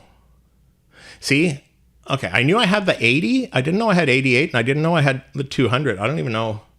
Are these very different? Oh, I should take some of these effects off because I'm realizing I have the Kashmir drums. And I'm going to take this.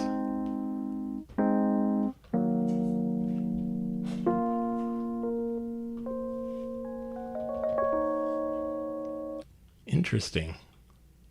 Like I said, I don't even remember getting these. I think I might have gotten this when I bought a plugin, and then they have these sales once in a while where if you buy a plugin, you get to go choose from a list of free ones. Like you buy 2 get 2 free or something. But this one, I've never loaded this one.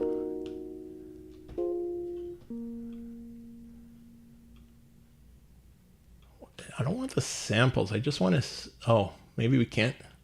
Can we switch the presets on here? Oh, there we go. So warm. Oops. Yeah, I didn't know I had this many. Ooh, this one does sound really nice. Yeah, the Kramer drums, that's what was in the way.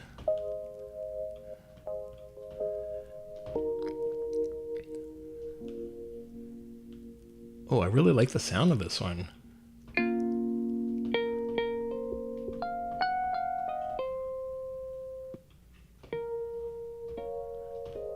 I like that these presets make it sound different. A lot of these pianos, all the presets sound pretty well the same because it's the same piano, but there is some variation on these.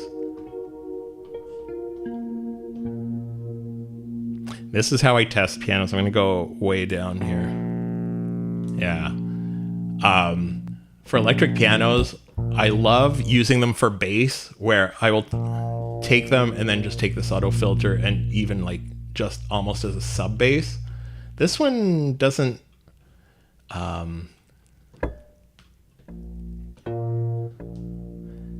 you don't feel it as much as some of the other ones, but it does sound nice. I'll go back.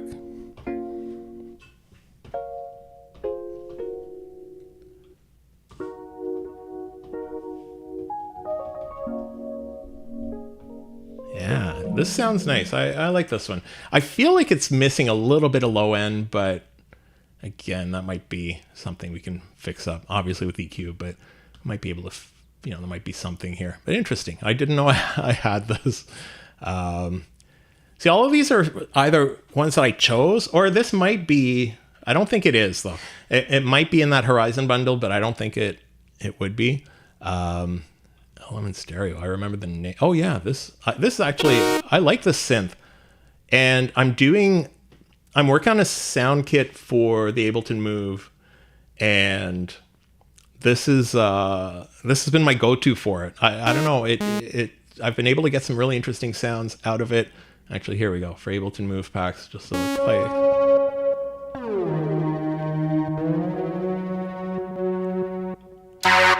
Oops. Sorry about that loud noise.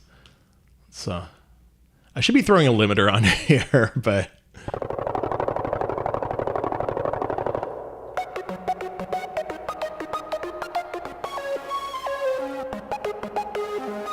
I'm just noticing on here, if I press it, I'm doing this, but as soon as I hit the sustain pedal, you can tell.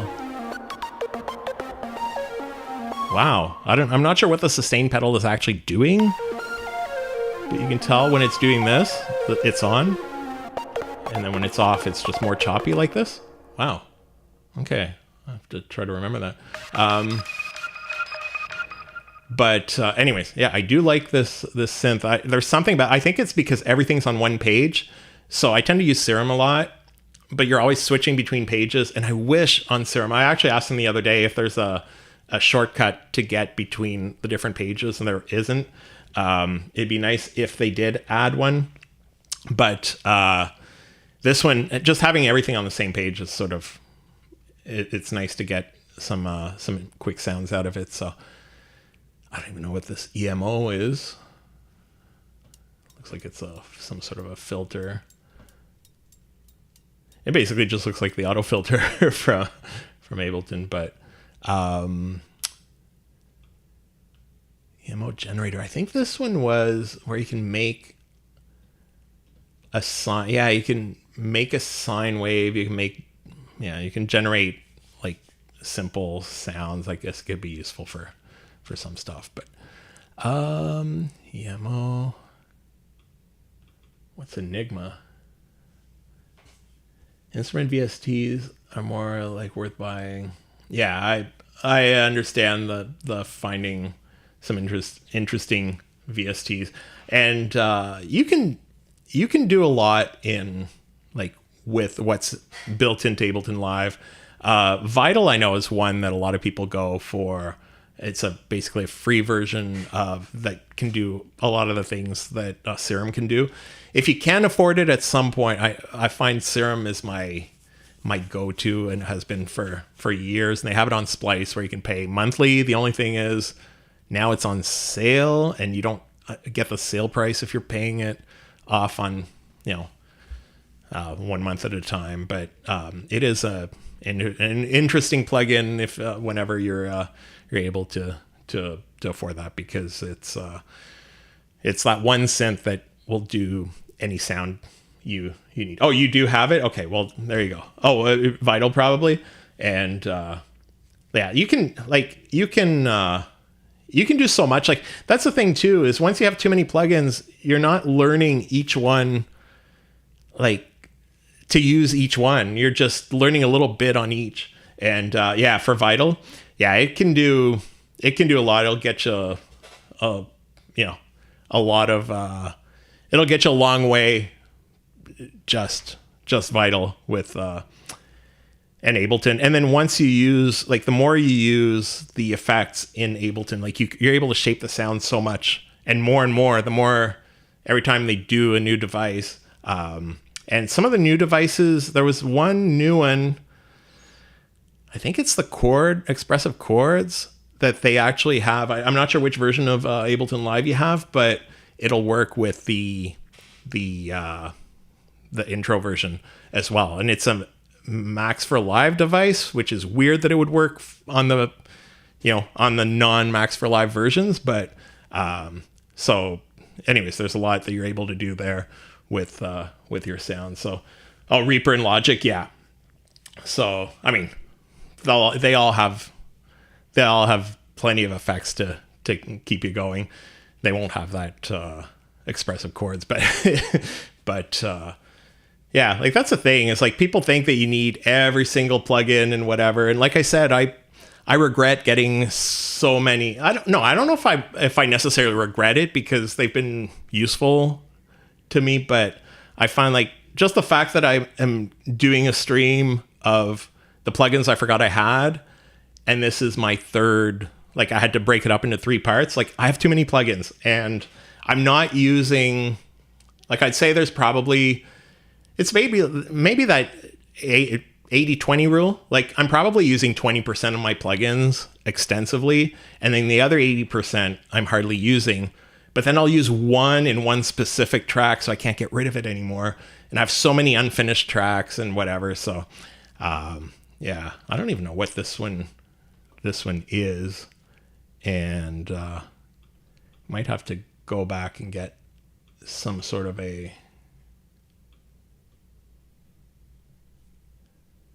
One of these is, I think it's this. Oh, I like the sound of this. I'm not sure what it's doing, but.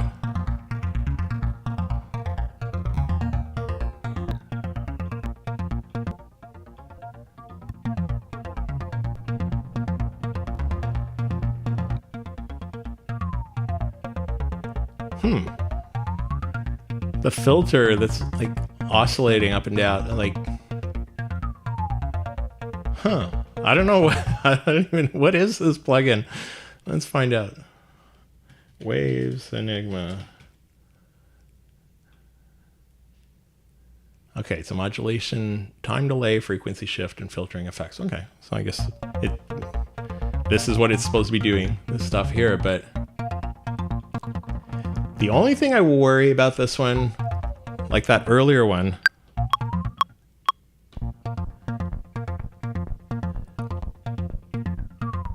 I always worry about mono compatibility, and I'm just going to check real quick. Anytime it's playing, because I'm noticing the speakers here where it's splitting them up, and anytime you're trying to widen stuff, okay, it's not really taking out too much of the sound. So yeah, it's always my worry by using any widener plugin or anything that does the Haas effect or whatever. It sounds really good in stereo, but in mono. And people say, why do you have to worry about mono? But first of all, some clubs still use mono, and I do a lot of house music and stuff. But a lot of our devices, you don't really think about it, but they're still mono, like your Google Home speaker or Alexa or whatever. Oh, I'm sorry if you're if you have one and that made it wake up. But yeah, so I mean, there are still uses for, like, there are still a lot of reasons to check for mono compatibility. You don't want to get limited and not do anything because of it, but it's always good to check. And yeah, these always worry me, but this one does sound interesting, at least that specific preset or whatever. And how long do my streams typically last? It really depends. How long have I been on? I don't even know how long I've been on tonight, but I started at 8. Oh, over 2 hours.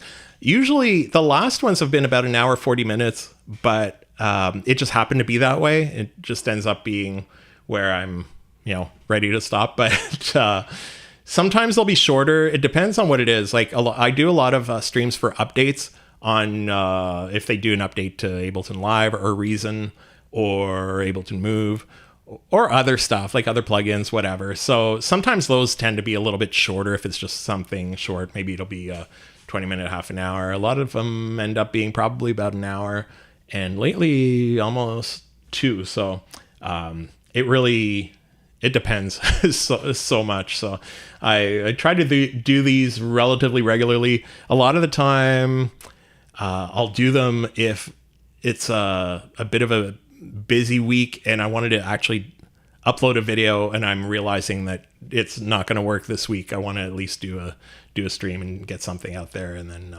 work on the video the following week. So, but I really appreciate your questions and the chatting and you being here. It's always nice to have people hanging around and being part of the conversation, because there's so much. It helps to figure out what people enjoy as well. So, okay, the guitar amp.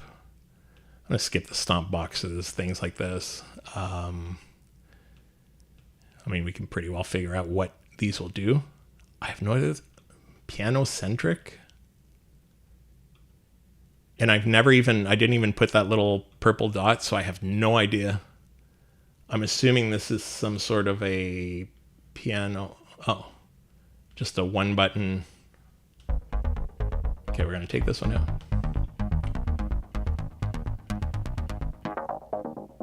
Ooh, that sounds nice. I don't even know I don't know what this is supposed to be.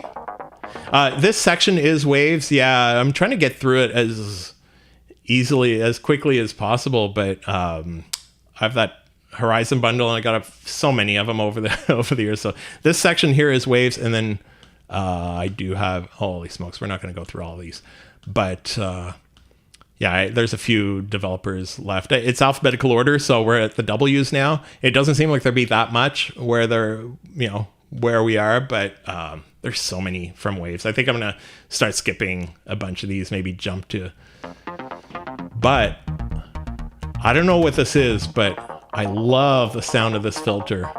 I'm actually going to favorite this as a plugin because I want to see if we...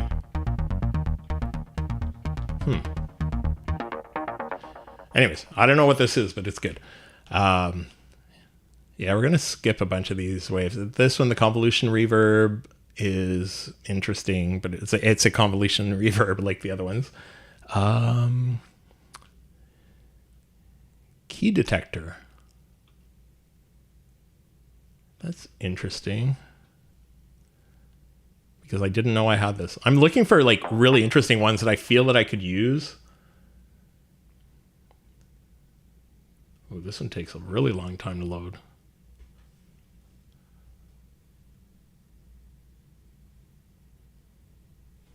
That's weird.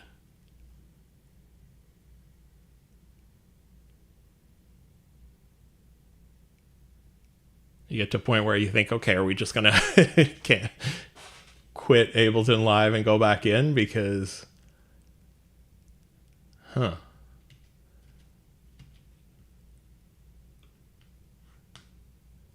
now I won't even. Okay, that's weird. I don't think I've ever had that happen. Yeah, it might be corrupt. It might be, because that's weird. Usually Waves plugins they all have the same shells, so they should all work the same way. But who knows? I didn't even know that plugin existed. And it's weird because I actually did go through all of them. Okay, we'll go back to Waves here. I did go through all of them when I was getting, as I upgrade the bundles, I try to figure out what's in the newer ones, and Okay, key detector. I don't even know if we should bother loading this one again. I might try the VST3 version in case it just... Oh, that's right. That was a problem. I was using the AU version. I always forget with the Waves plugins and Ableton. No, actually, this one's not working any better. Huh. Okay, well, we're not going to worry about this one, but I'm curious now at what it is. But it's weird that it would crash, like that. Just that one. Key detector Waves. Find the track key with AI. Like, this is a relatively new plugin. I remember when they launched this, so yeah, it's very weird. Who knows? But I don't know. This isn't the time to get it to work, but I do want to see if I can get it working at some point. Yeah, we're just gonna skip through. What is it? Is that K? Let's see if we can skip through these a little bit more quickly.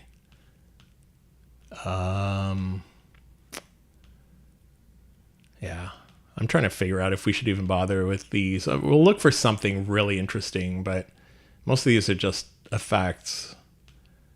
Make things brighter, make things more echoey, make things flangier. Mondo Mod. I think I remember this. Is this a synth? Oh no, this is an effect. I want to find maybe a synth or something in here, but yeah, we'll just skip a bunch of these. The one knob ones are very simple plugins that do one thing, but a lot of the time they do sound pretty good. Ovox. Yeah, I feel like Ovox is yeah, that's a video on its own, or a stream on its own.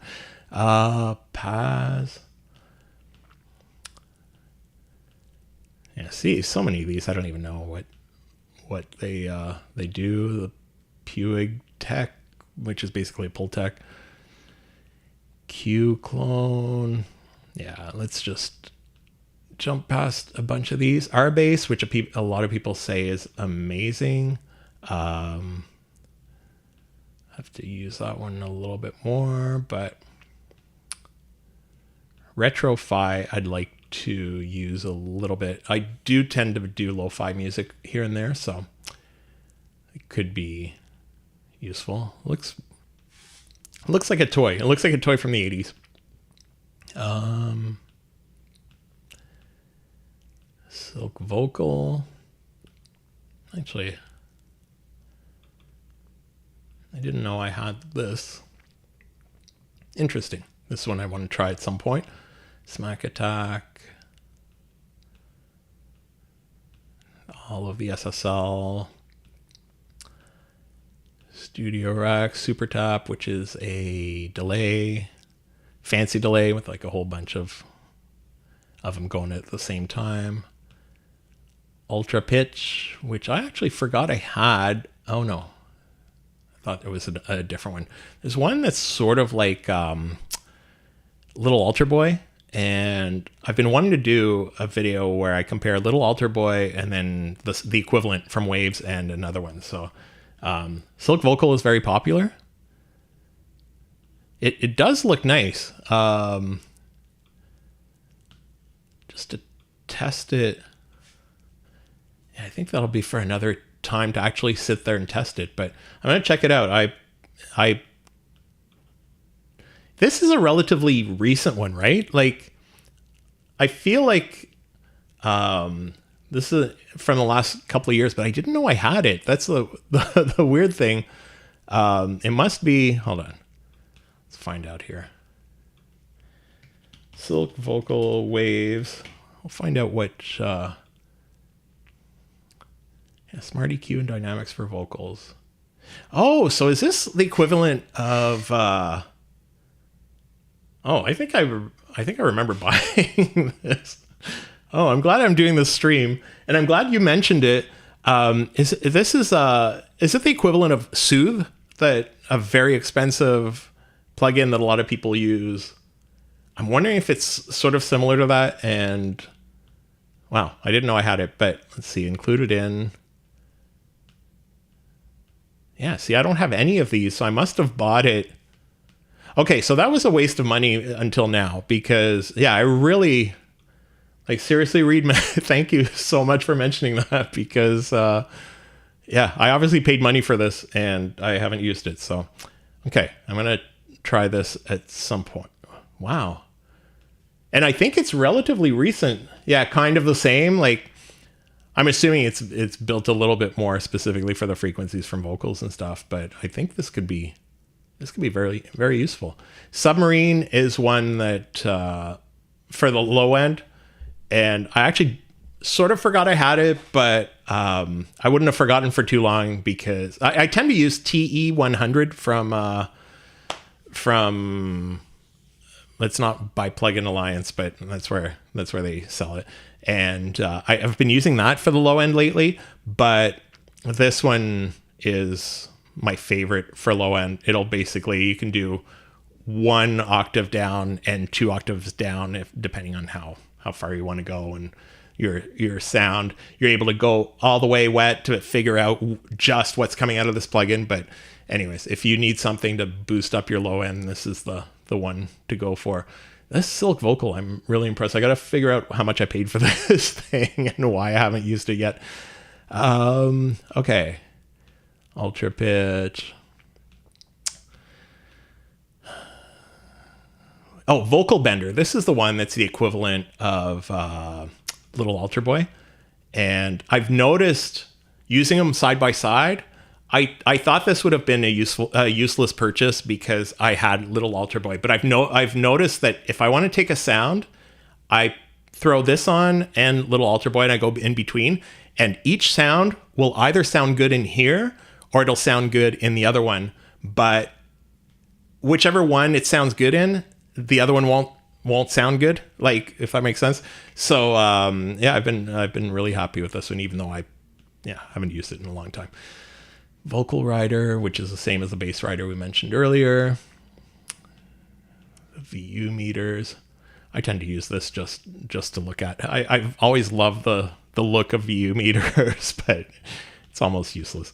The tuning ones and X noise, which is good to know. I've actually done this weird thing. I had a cassette from like this relaxation tape that I had from like when I was in high school, like years ago. And it had a lot of like background noise.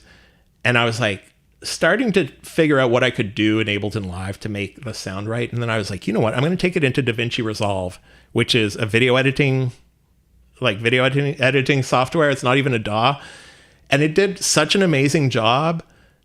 I have the paid version, like the full version, but it did such a nice job that I realized that there's some stuff I think I'm going to sometimes do in video editing software instead of the DAW, especially for fixing audio and stuff. You don't have a lot of control over what you're doing, but it did a more amazing job than I would have been able to do in hours in here. So, okay. So, okay, we're getting to the end here. X4 Records. I did not know I had okay.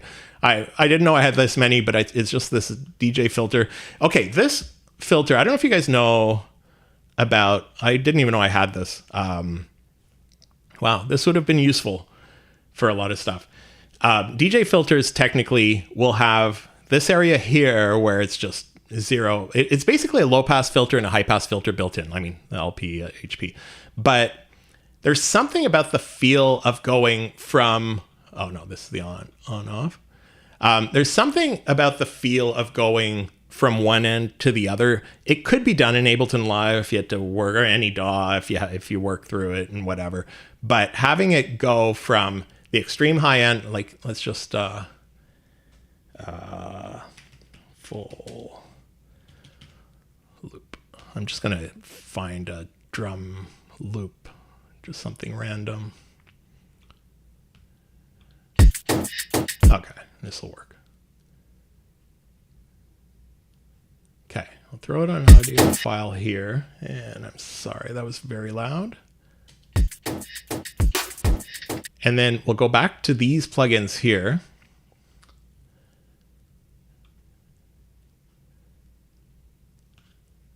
And then we'll throw this filter on. So basically, you're going from just high end, where there's no low end at all, to the other extreme, where it's just the low end and you don't have the high end. But Ableton Live actually added that to their auto filter in 12.2, which should come out, like I said earlier, I thought it would come out today. I'm assuming it'll be either next week or in the next few weeks. But it's nice to have them built into the same one, especially if you throw it on your main and you're able to do some variations, do some those DJ effects basically. And yeah, I didn't know I had this, and this is a free plugin from X for Records, and then Serum and Serum 2, which I use, especially Serum 2 lately, but I use these every day. So these are definitely not forgotten about. These Yum Audio ones, this one, I do forget about it. Especially for lo-fi, it's not useful for everything, but I'm just gonna get rid of this. This will be useful on slower. And I'm just gonna go here and I'll just change the warp mode to Complex Pro. And then it should, it sounds a bit like tape that's like getting caught. Yeah, it might sound better on chords, but actually it's worth loading them up.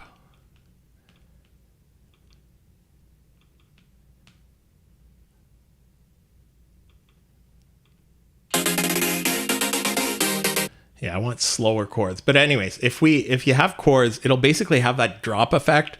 It's very interesting to have. It's not useful for a whole bunch of things, but it's useful to make things sound a little bit more real. So I was going to forget about it, but I think it's useful to hear.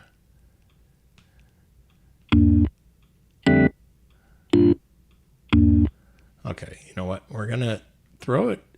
I'm going to create a MIDI track.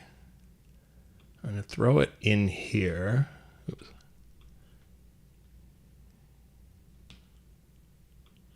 Oh, there we go. That's why. I'm going to throw it in here.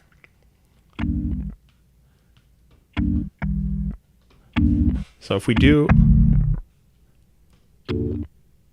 yeah, see, it's not long enough, but it'll have that dropout sound, and yeah, it's interesting for lo-fi. It just makes it sound like you actually sampled it from a tape or whatever. So it does have some uses for me, but not for everybody. And your question is, what audio interface do I use? I actually use this. It's pretty old now. This UR22 Steinberg Yamaha interface, and I've had issues with interfaces in the past where after a couple of years they stop updating the drivers for them, and it was really annoying because like the thing was still good, but the drivers just weren't, like, you couldn't use it at all. It just became a doorstop. And this one, no matter how old, like this is an old audio interface, but the drivers, they keep updating them, and I guess they all use the same driver. So as they do the new drivers, you can still use them. So like, honestly, I think if this was to, and I've looked at other ones, I mean, I've looked at so many other ones, but I tend to like, I think I would actually go back to something at least from them if I was looking at getting something. Like, first of all, you could get these probably for like $100 and they still work. But yeah, just the fact that they keep updating the drivers over for years and years, and you can still keep using it completely normally along with all of their newer audio interfaces. Yeah, it was a little bit weird though, because with the Mac, when they switched to the M1 chips, there's some sort of security setting that you had to adjust in there. So the first time you get it running, it was a little bit of a hassle. And I'll be honest, every time I update Mac OS, I always worry that it's going to keep flashing and not work again. But so far it's been working great, but yeah, it does the job, and it has done the job very well for many years. So yeah, that's been my go-to. And okay, you can tell by my voice is going. And then these last ones, the orange vocoder, I tend to use relatively regularly, and I love these. The orange vocoder nano, I actually did a video about it, and yeah, it was fun. I ended up just getting the full version, but it's a great vocoder. Out of all of the vocoders I've used, this has been the easiest to use, and it's been the one that sounds the clearest without having to work it so much, but definitely not a forgotten plugin. So I want to just try this. Okay, you know what I'm going to do? I'm going to go back to something that we used a little bit earlier here. I want to get that... I want to show you what that pitch dropout plugin does, because I really do find the sound interesting. Okay, actually this will work. So we're going to solo this. We're going to record...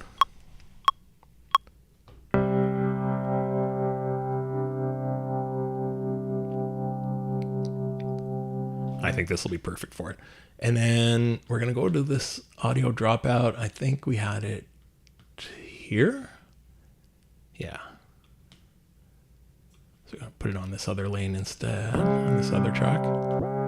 See? So you can really tell if you're listening to an old cassette or reel and just gets stuck once in a while. And you can obviously adjust how far you want that. Have more extreme, but even just having a little bit on, I've noticed that if you take this and if we add an EQ, we get rid of the low end, because a lot of the older machines didn't have that much low end.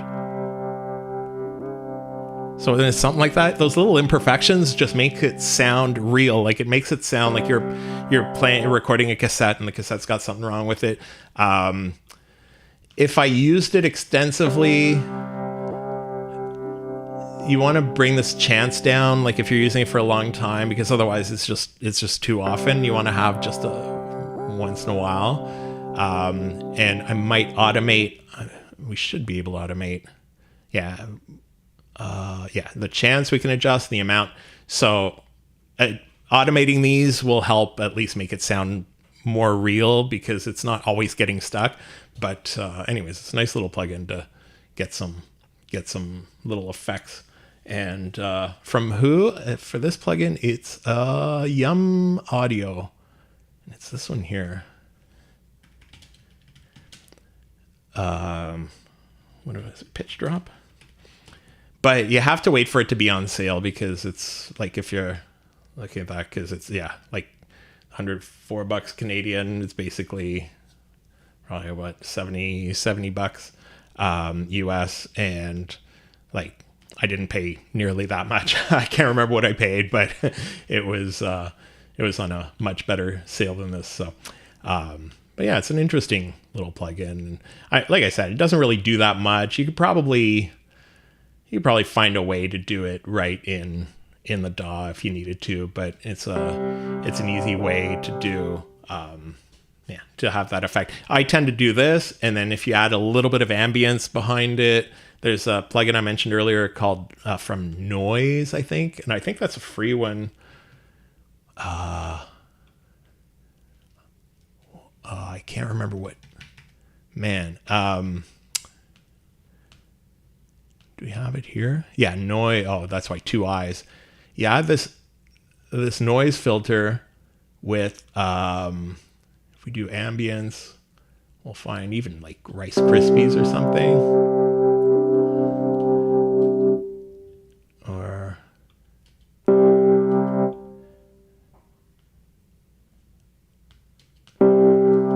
oh, we got rid of this low pitch dropout, but